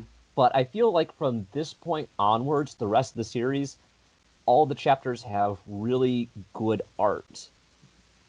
It's I don't know. It expresses more about what is going to happen, and you get a sense of, okay, this character is going to be central to what happens, or this action is going to take place. Like the last chapter with Scarum swinging the burning paddle, or the chapter before that with the three adders. It's just Yeah, no, the I chapter like the art. art in this one. Yeah, it feels more. I guess the word I'm looking for is evocative. It doesn't have the same feel as it has in past books. Past books were okay, but they were more of suggestions of what was going to happen. Going forward, this is like, yeah, this is actually, we're seeing a snapshot of the action in some way, shape, or form. Mm-hmm. It has more impact to it. Yes. Cool. Yeah, no, I definitely like the art in this book. I do think some of it is a little dark, but in hard, like there's some of the ones that use all black as the background for them are kind of hard to see. I was gonna say dark metaphorically or literally. No, literally, yeah. So, yeah, like the background is completely black, so it's like the characters don't stand out perfectly. Like actually, this chapter's art perfectly works for that because it's Shog and Triss wading through the river, and it looks good. But behind them, it's just complete black square, so like they kind of blend into it a little bit. Weird. Yeah. The one nice But thing I like about this picture, though, is that Triss's tail actually goes outside the frame of the image. Yep. So it feels like it pops more. So even though it kind of blends into the blackness, it still is very visible, which is weird. yeah, and I like the touch of Shog carrying the sailcloth in it as well. Oh yeah. Hmm. So that So- just leads me into How anthropomorphic are they?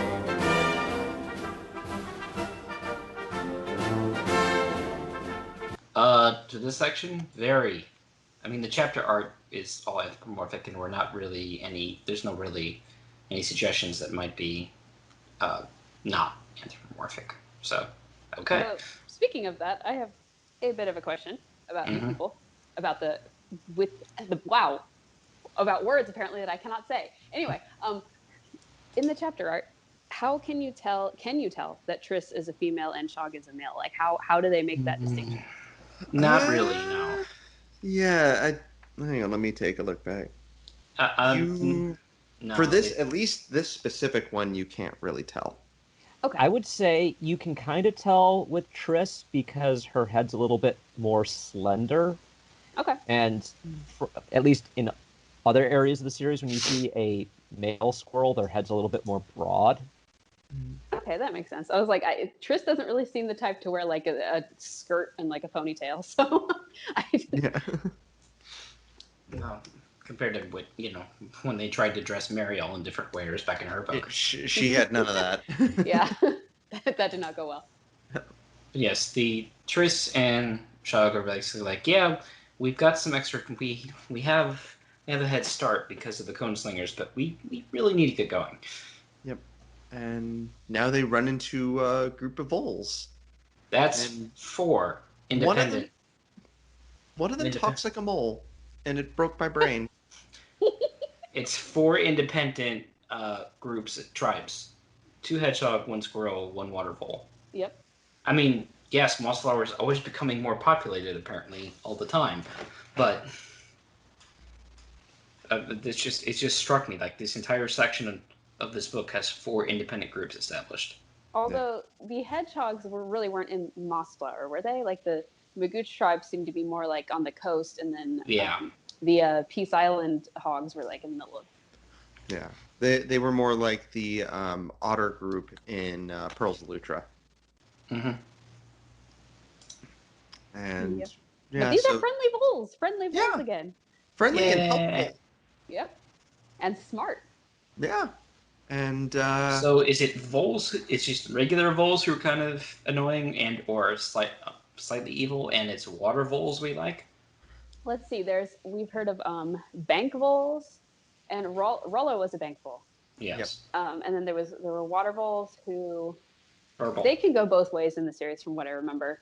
yeah, it was Marl Fox. Burble was cool, but everybody else in his tribe was A little bit murderous. yeah, slightly. Although I think it was basically just the chief guy, and the other ones were just mad because they thought that they had stolen their boat, even though they really didn't. This is true.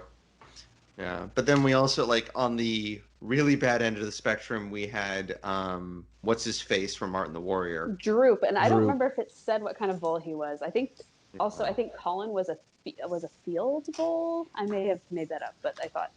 Yeah, well, because they lived in like the forest, they didn't live by the water, and yeah, Mhm. Colin Vole was kind of a whiny little brat. Yep, his parents were cool though. Yeah, his parents were pretty cool. Like they were very happy that Matthias and Basil helped them out. Yes, so voles can go either way. It seems. Yeah. But yeah, you know, so these were nice. But like I said, yeah, one of them talked with like saying "I" with the "oi," like the "oi." Yep. Whenever I see that, I just think of moles. So I was just like, "What?" But he's a vole, but talk like mole. Vole mole? Mole vole? So I don't know. back with our bad guys, The Kurt's mole. like Kurt is just like, hey, yeah, we should probably walk around. Actually, well, she doesn't say it. No. She looks to her new second in command, Vorto, and she's like, "What do you think we should do?" And he immediately thinks, like, he realizes she wants me to suggest this so she doesn't look like a coward, like that she'll just be agreeing with my assessment of the situation. Yeah. And wow, we've Yep. never seen this much introspective and thinking in like a henchman. Yep. I'd swear they only had 3 brain cells to rub together. Where'd the 4th one come from? Yeah, holy cow. And Regan's just like, yeah, once we get around, I can start tracking them again. And they head off. And so they go tracking and then back to Plug and his crew where they're like, hey, boss, we got some captives. And he's like, then why aren't you watching them? Flash bomb. Wait a minute, you and then he's like, wait a minute, you captured a badger? A badger. Guys, where's this badger from? Yeah. Right. If he was smart, anyway. Yeah. And No, he doesn't It's question like- where a male badger comes from, but yeah. yeah, I do love this moment though where somebody asks like, well, boss, if we have the boat over here, how's Kurta gonna find us? And he just matter-of-factly goes, oh yeah, I forgot about her. Oh, well. Whatever. Yeah. Because her Oh. brother's just like, whatever. Yeah, Blad, who hasn't appeared for a while. In this part, they like carry him over the water because he doesn't want to get his feet wet. But whatever. Like he's at least not mean to anybody. And he's like, forget my sister. Let her die. let her die somewhere. And Plug's just like, kind of like you. Yeah. And then of course Scarum is like, oh, I bet she misses you terribly. It's like, shush, you don't know what you're talking about. Shut up, Scarum. Yeah, it was like Plug's still angry and Scarum is still stupid. Situation normal. Zagax finally, he plays the trump card, and this is smart. Don't get me wrong, this is not smart. He's like, I am the son of a great mountain lord. The hare is from a wealthy family, and the otter's from emperor. Is the son of an emperor's sea otters. You're gonna miss a ransom if you miss out on. And I'm like, and this is convinces the firm. It's like, yeah, we probably shouldn't kill him. Let's ransom him. But I'm almost wondering, like, hey, guys, says the freebooter. Yeah, I'm the prince of the mountain. You wanna let us go, or do I Or do you want my angry dad coming after you with an army? Do you want my angry dad to punt you over the trees? Yeah. I mean, granted, if he actually told the truth, like, I'm from Salamandra, and Plug would have been like, oh, crap. We could either just kill him now and pretend this never happened, or just run. Yeah. I think Or, Sagax was trying to avoid that, though, because Yeah. if it's a 50-50 gamble of he'll kill me or here's like an 85% chance that I can appeal to his greed to save my life and the lives of my friends, I'm going to go for the higher odds. Yeah. Yes. Yeah. Also, let's not forget, for an example of this being a bad idea, in Salamander, I keep coming back to Salamandra in the book. I don't know why. Like, there's so many good references in that one, but Virago wanted to capture Mara to use her as a hostage against Earthstripe. Yeah. So I could see Plug not being being like, oh, your dad's rule of Salamandra, I can get me some Badger treasure. Yep. And Yeah. Oh, you're the son of a mountain lord? Which mountain? Which one do you think? You mean there's more than one mountain? Yeah. It's like, well, we know of this other mountain that has these interesting flowers and a giant eagle. Wait, that was Son of an also in eagle? Salamandra. Yeah. So, yeah, and then Scarum somehow saves the day. I mean, sun even shines on a dog's butt now and then. A stop clock is right twice a day. Yeah. Yeah. A dumb hair once in a while comes up, does something helpful. So yes, Scarum basically convinces the vermin to let him because I can sing ditties, educated ditties, because I'm educated. There's Sajak's like, educated ditties. there's Sajak's like, he skipped class. What is he talking about? It's Yeah. educated my foot. But it is a very good song. Yeah, they have another song. So. Yes. Yeah, the audio version that you had sent, yes, that one was very cool. Reading in the book, I kind of skipped over because it was like a whole page. I was like, Yeah. Die, Scarum, die. Yeah, the voice actor is so talented, though. I like that he does a really good job playing Harris. Yeah, the voice acting was very good on it. I thought the actual song was very good. And all his hairs sound different. Like Pickle is different from Tarquin, is different from Horty Braybuck in the next book, is different from Scarum. Like he plays them all, but he makes them all sound different, which is really cool. Oh, cool. And saying it's like, or Kruva is just like, well, it's a good thing we have him along because he's entertaining. No. Sagak says it's like, yeah, he's the world's worst glutton, and we've had to yell at him from time to time, and I had to lift him up by his throat, but we'd be in a bad way if we didn't have him along to entertain the vermin. I mean, he's the worst person imaginable, and he totally sucks. But hey, at least the villains like him. Yeah. Kruva's just like, I don't see that as a compliment. It was not meant as one. Oh. You guys are mean.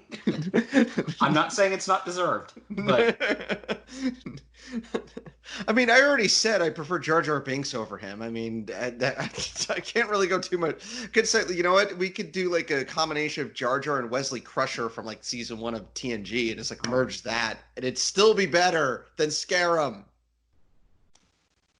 well, back with our water voles, they're like, hey, oh, you guys are hiding on vermin? Yeah, we got this. You guys hide over there, and then we will overwrite all of your tracks with our people. Yep, Take and I 2 kind of minutes. like that. You know, one of the reasons was obviously to help them, but also like we don't want vermin, chasing art, like because we have kids in our tribe, and we don't want them finding us either. So we'll do this for both of our benefit. Yeah, and I like also that, again, with the exception of Kurta, the villains are not seen as incompetent because the tracker immediately figures it out, like sees it and goes, yeah, I see their tracks. There's a bunch here trying to cover them, but I can tell they're all Vol tracks. Here's the ones we want to follow. And she's like, here, let me go ahead. And Kurt is like, no, you move too slow. Yeah, like Riggin is doing her job. That's what you pay her for or make her do. I don't know. Like, Kurt is an idiot. Yeah. I want to point out on a very unserious note, the leader of the Vole tribe is named Arvicola, Yes. but you could almost pronounce it, just looking at it phonetically, Arvicola. Arvicola, which makes me think, wait, was he named after a soft drink that Arvin invented? My brain went Congratulations, to a you have very given weird Arvin place. more of a backstory than Long Patrol did. I was gonna say that's Yeah. Arvin's accomplishment that nobody remembers. Arvin invented soft drinks and brought them to Mossflower. Welcome to Arvin Burger, home of the Arvin Burger.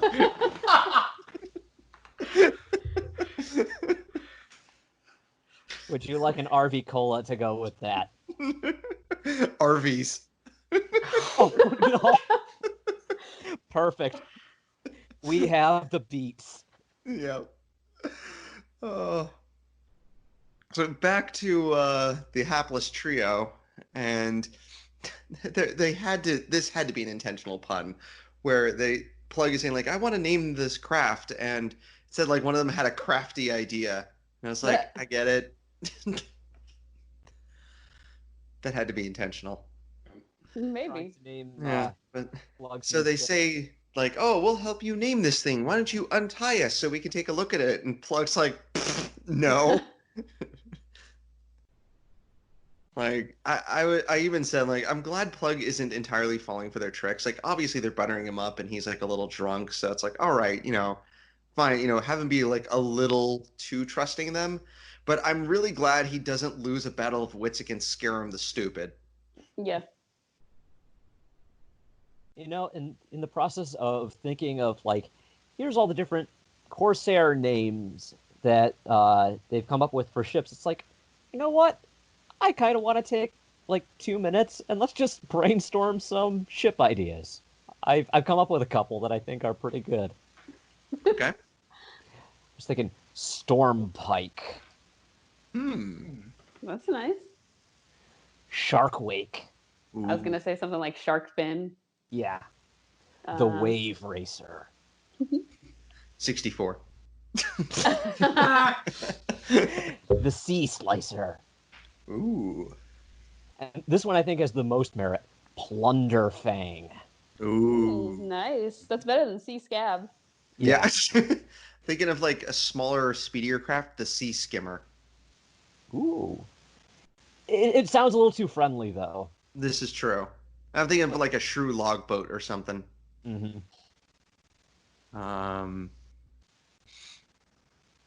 Terror Wake. Oh, Nice.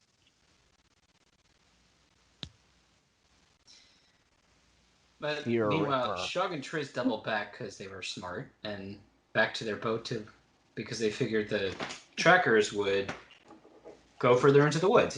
Doesn't work that way, but Well, actually, because they end up where Plug took their boat. So they're Yep. just like, wait, how did this get over here? Yeah.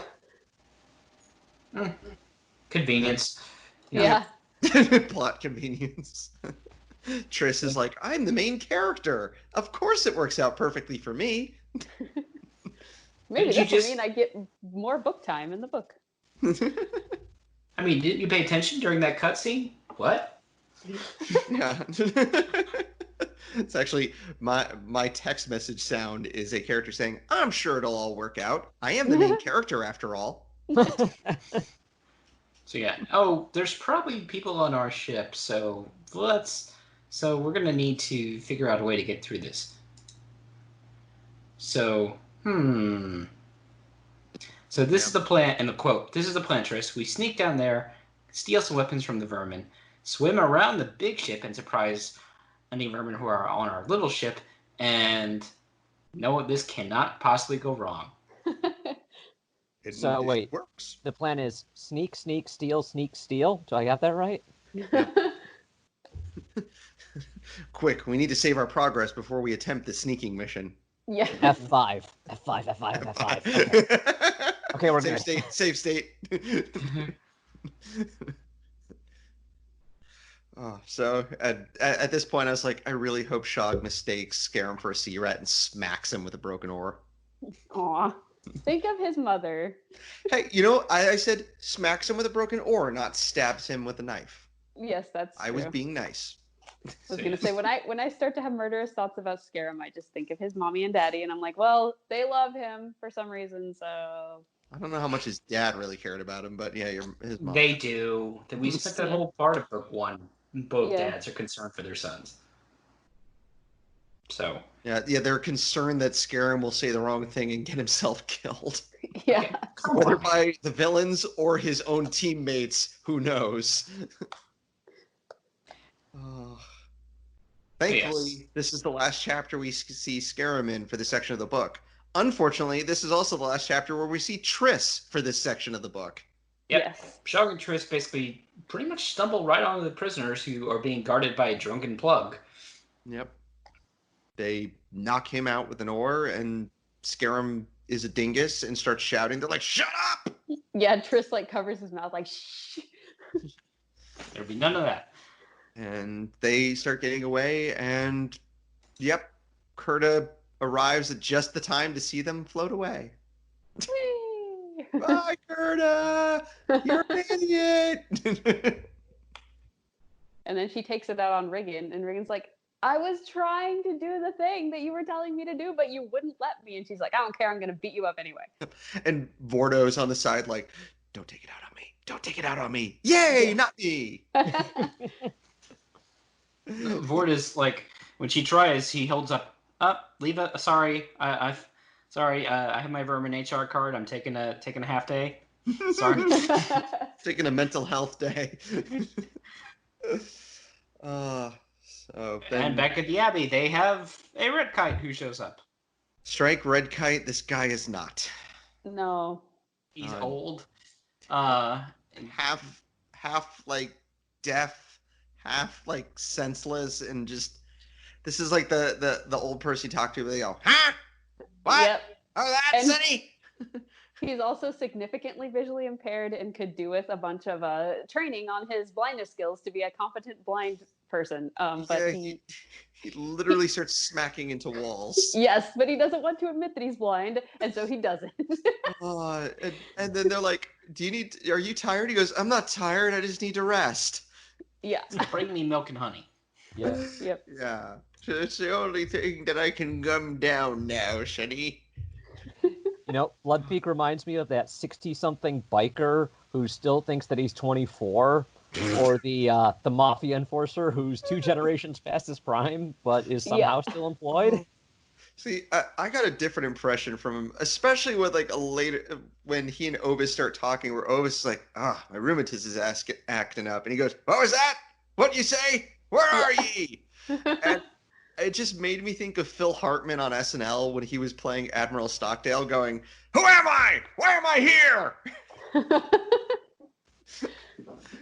And I guarantee none of our listeners are going to get that reference. I feel old now. Not as old as Bloodbeak, though. No.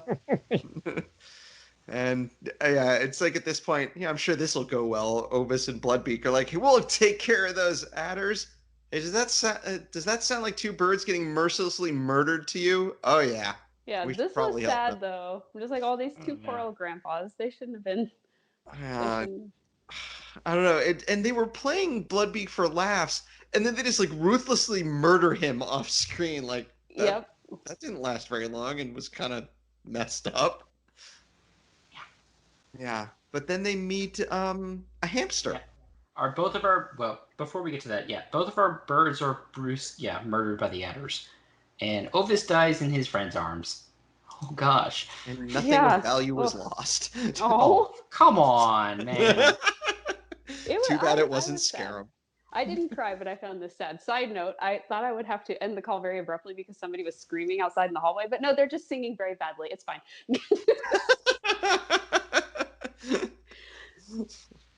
Well, at least it wasn't Han Rosie trying to sing. There's something we've never seen. Redwall karaoke. Oh no. I thought every Redwall song was karaoke. Now, we should do that. You know what? We should do that as a bonus episode. What song would different Redwall characters sing at karaoke? so that just leads us to our first hamster. And saying it now, this obviously is Portobello's ancestor because they're still awesome, even if they haven't updated. I was going to say, I miss those guys. The podcast, If You Can Mouse a Dagger. Yeah. Portobello. Portobello. Yeah. Their RSS feed hasn't updated in a little while. Yeah. Come back, you guys. We miss you. But yeah, I do want to point out we have and how do you say his name? Mocha? Okay, thank you. He's a golden hamster. Now, golden hamsters are in the modern era. In the wild, they're kind of a threatened species, but as pets, they're pretty much anywhere on the American continent in a pet store. When things are open, not in a pandemic, and Not when dry ditch fever is running rampant. or or in British ones. But golden hamsters in the wild are in Syria. Now, yes, Redwall is not based on our world's terms, and for the most part, Redwall species tend to say British. Mm. So how did a Syrian species make it all the way out here? This is serious. I mean, he was in Richgard for a little bit. We don't know where that is. No. True. So. No. Wait. And we told he, can't remember his mom and dad, so more orphans. Yep. But and Oh, that picture of hamster is so cute. but he literally Matthias sent me distracting picture, or sent us. his earliest memories are on the island, Yep. and he's old now. So, yep. And yeah, Redwall does a funeral for the birds. Yep. Yeah, I felt bad for the abbot, also because the voice actor who did the soliloquy type thing that he does, eulogy, whatever you call it. It was really good. Like his voice was kind of breaking, and you could tell he was really sad. I was like, aw. But it doesn't stay sad for long because Moku's like, "Hey, I've been on my own since I've been a young little kid. I've never lived with other people, and this is really good food." Yeah. And he calls the abbot Your Majesty, which I thought was kind of adorable. Yeah, It's like, I no, like Mokug. Call me abbot or father. I'm not a king. I'm not a king. Whatever you say, your abbotship. Yep. Yep, that was great. Yeah, he does this. He basically tells our more of our backstory of King Sargent. No, I'm not giving that up. Or King Sarge. I know. Sergeant. King Sarge. Sergeant Sarge. King Sarge. Yeah, Grandpappy our terrible villains. Grandpappy went to find Redwall and raid it, but they didn't know where it was, but they knew where Brockhall was. Wait, what? Somehow. I mean, Yeah. Redwall's earned a reputation by now. This is established. Yeah, Brockhall's been long and forgotten, so that's Brockhall kinda- hasn't been inhabited since the Abbey was finished. In the film. Yeah. Since before the Abbey was finished, really. Yeah. So yeah, I do like this moment though where he goes, "There's stories of a magic sword and giant bells," and Skipper's like, "Magic sword and giant bells, Skipper. There's 2 bells in the bell tower." Like, dude, you the magic sword thing, fine, that's a myth. You have 2 big bells in the bell tower. Yes, although maybe they were the magic bells were supposed to be scary bells, and maybe the story went around of how Clooney died, and I would if someone told me the story about someone who was crushed by a giant bell, I'd be kind of scared of bells too. This is true. Yes. We also find out Grandpappy was kind of awesome, but we already knew this part that he took on the snakes pretty much bare pod. Yeah. Lost. He lost. But Yeah. And called out for arugula and was like, "Help me!" He's like, "I'm going to get help. No, help me now. I'll be back later. and there's Totally Mama will come back for you." and there's Mama Snake, and she's just like, "Kids, am I right?" And her one hug. And so yeah, I think they said in the previous chapter he bit the adder into its. I don't know if adders Into really its have spine. spines, but do adders have spines? Snakes have spines. Yeah. Oh, okay. I don't know. So I don't yeah, think like a boneless snake is a thing. It would be just a worm at that point. A lot less scary. So Earthworm Mokug, Jim. Mokug is also apparently was the personal slave to Sargento. King. Yep. And basically, when all that went to heck, he got the heck out of there. Yep. Can't blame him on that one. Nope. But apparently he stuck around is like Sargento like said like, hey, hang on to this map or whatever, and then you can come, and people will find me. I totally bet my son will come back for me and not, never leave the island ever again and send his 2 dimwit kids for me. That will never happen. That's oddly specific. Yeah. I'm also a seer. So, and we find out it's not even a true map. It's more of this weird script that was on the paw bracelets. Huh.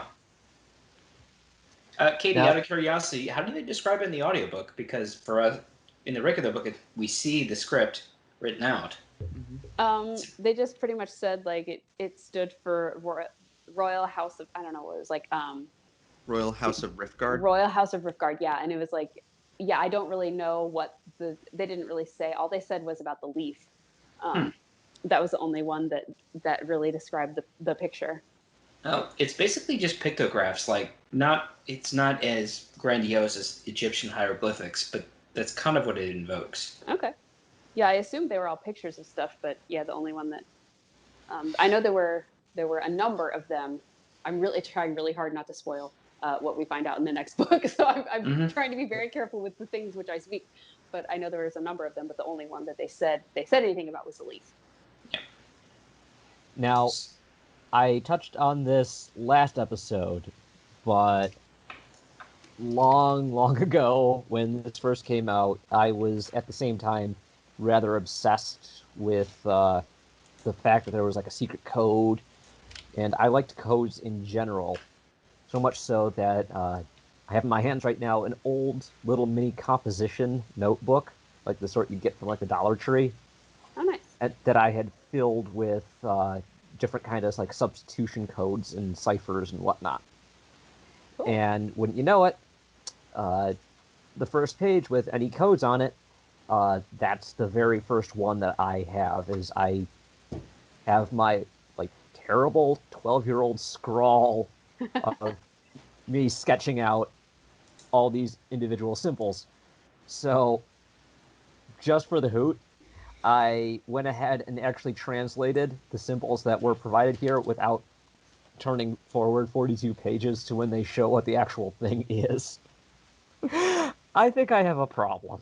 I was going to say, did you figure out the meaning of the code before it was revealed in the beginning of book 3? I can't remember if I did or not. If I went ahead and tried translating it, because I don't think this is too much of a spoiler, because if you understand the basics of secret codes, it's pretty obvious that the 4 lines of code message are followed by 2 lines of symbols, and those 2 lines of symbols are the 26 letters of the alphabet in the Royal House of Riftguard script. Mm-hmm. So if you know that what the symbols are, it's pretty simple to make the association. Nice.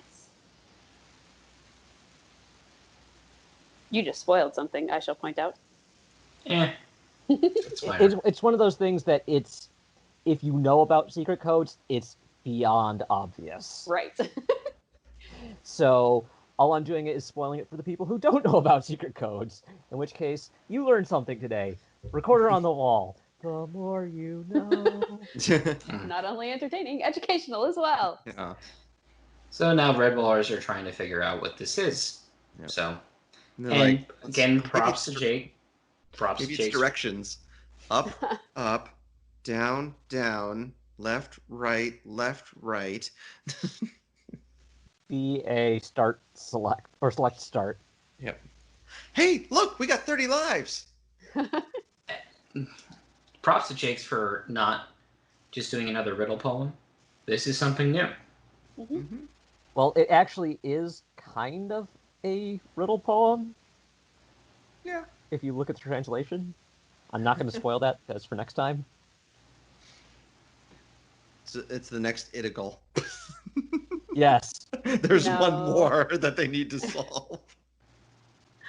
I think Pete will enjoy this more than the Itagals. Yeah. I hope so.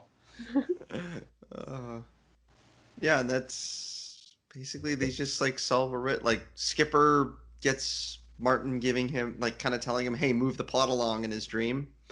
Yeah. And he's like, "Hey, here's your hint that Martin gave me," and that's like, "Hey, Chirk, we've seen your name a few times. Let's give you some personality. You solve this." I like her.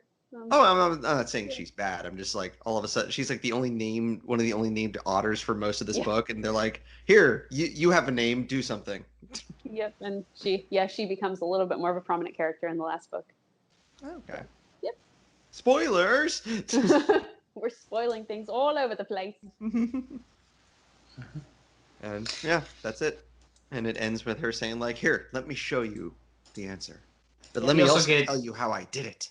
We also get a common, I think from every school, a common riddle that they put out. They give their kids. I thought that was I kind of did cute. like that one. And Skipper being the one. And I like how Skipper gets to show like, "Hey, I'm not just like the big dumb strong dude. I have some wit and I know poems." Mhm.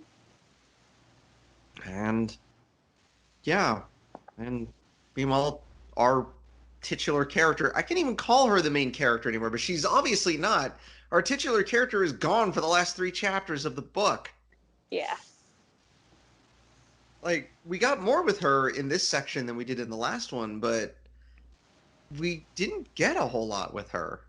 And in one of the sequences where we could have, it focused on Shog instead. And not that I don't like Shog, I really like Shog, but if I wanted a book centered around Shog, I would read a book named Shog the Otter. Yeah. You know? So, yeah, I just... Scarum, I think, got more, like, time, like, quote-unquote, screen time than Triss did. Which is unfortunate. Yeah, that's one way to put it. I would say a travesty against humankind, but, you know. Well, no, my point was like the feminist in me is sad that the dudes got more time than the female character. I'm just sad that the annoying, horrible character that I want to see burned at the stake got more time than the titular character. Well, yes. He's not going to let this go. Apparently. Never. Never!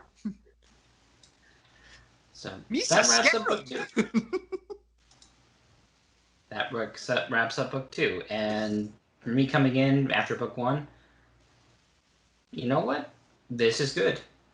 Am I sorry I didn't read this back in the original time? Yes and no, because like I said, I kind of moved on,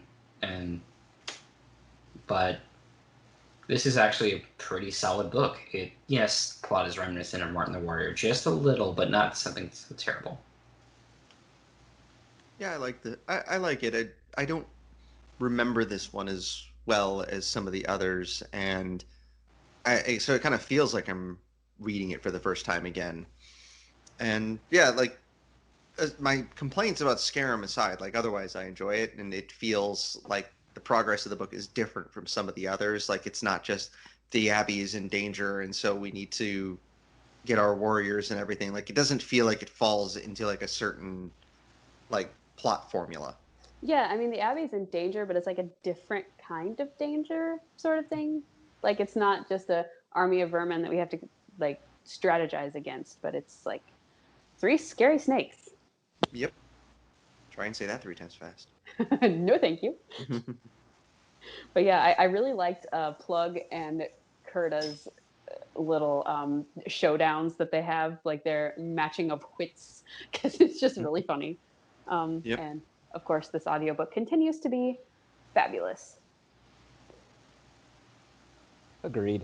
From the bits and pieces I remember from the audiobook and the little scenes that weren't plot relevant but developed the world that I'd forgotten about, it was so nice to see them again. Just little touches of color and character brought to the world to make it feel more alive.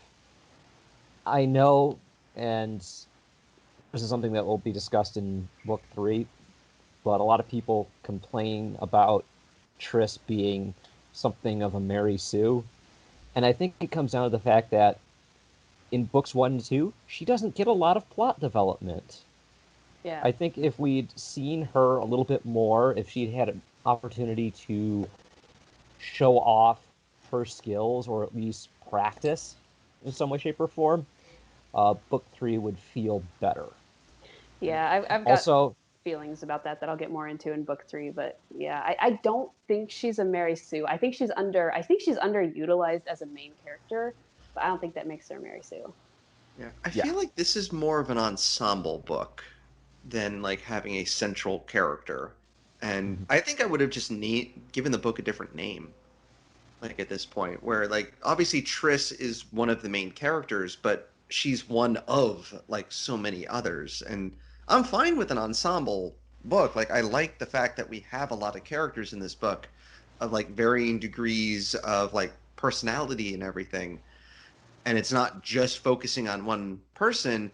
But like when the book is named Triss, I feel like she should be in it more. Like Martin the Warrior had essentially 3 plot lines going. You had Martin's group, you had Feldo's group, and you had Bajrang and his crew. And you had these 3 separate plot lines, but Martin felt like a huge prominent part of the book. And Marielle did too, in Marielle of Redwall. Yes. it's And the like same thing that Outcast suffered from. Yeah. yes, agreed. You know, like Lord Brocktree, like it had multiple story paths, but Brocktree was a prominent part of it, and Dottie was a prominent part of it. But obviously, you know, they were being built up for separate things, and Brocktree got his personality throughout the book. He got a lot of focus throughout the book. And Tagarong got focus. Yep. Yep. And it's also kind of like with Salamandestra in the book. I know I keep going back to that one, but that one there were large portions of that book that we were not looking at the mountain. You know, where in that one I felt like it would have been stronger without the Redwall plot. So, looking at the plot of the book, acknowledging the weaknesses, those weaknesses aside, this is a very solid Redwall book. And It is. I mean, Yes. if you ignore the fact that the title of the book doesn't reflect who the main character is, and that character doesn't get a whole lot of development in the first 2/3 of the book, and we have probably one of the worst characters that's ostensibly on the side of the good guys in the entire franchise. Set all that aside, the book's pretty good. Yeah. Oh yeah, I'm enjoying it. I definitely like this one. Yeah. Well, it's kind of like when we did Outcast, how I said I liked Outcast or Redwall. I think the title of it was wrong because we didn't get that much with that, and that subplot itself wasn't great, but like I liked all the Sunflash stuff. So like with this one, there's a lot to like, and like I said, I keep saying the word like. God, I'm going crazy. I enjoy the ensemble cast where we're not just having one character, where everybody where we have like these groups of characters, and they're eventually going to join together. It's like the Avengers, you know. So, yeah, no, it's not a bad book by any means so far. It's just I think the Triss deserves way more screen time than she's getting, and more development than she's gotten. Absolutely. So, that being said, you can find us at recorderoftheworld.com. We are on Twitter at ROTPOD. Nope. ROTWPOD. And that is our primary contact email, rotwpod@gmail.com. We are, although I forgot to be for Triss 1, we are normally active on the Redwall forums and the subreddit r/Eulalia. You had a bit of a Dibbin rebellion going on. Yeah. So I think they can excuse you for that. Things were literally on fire, so. Yeah. Mm-hmm. And we always love fan contacts. We always love fans to give us feedback. Then let me check if we've had any more reviews. I don't. Yep. The only feedback we don't like is microphone feedback. I don't know if that sounded like microphone feedback. That sounded more like a creaking door. Okay, who left the wall gate open again? Drew. It was Drew. Okay, recorder on the wall. Do we have any new reviews I need to mention on there? We're still at 14 5-star reviews because people think we're awesome, but no, That no means new. We've It's done because nothing we wrong. are awesome. We're perfect. But no, there's been no text reviews since Nadaz back in December.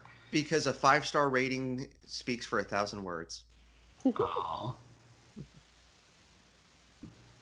Oh, that being said, I'm Pete. I'm Jeremy. I'm Katie. I'm Matthias. And we'll see you next time. Dibbins? Scrub. No, where do you think you're going? Back to scrubbing. Dab.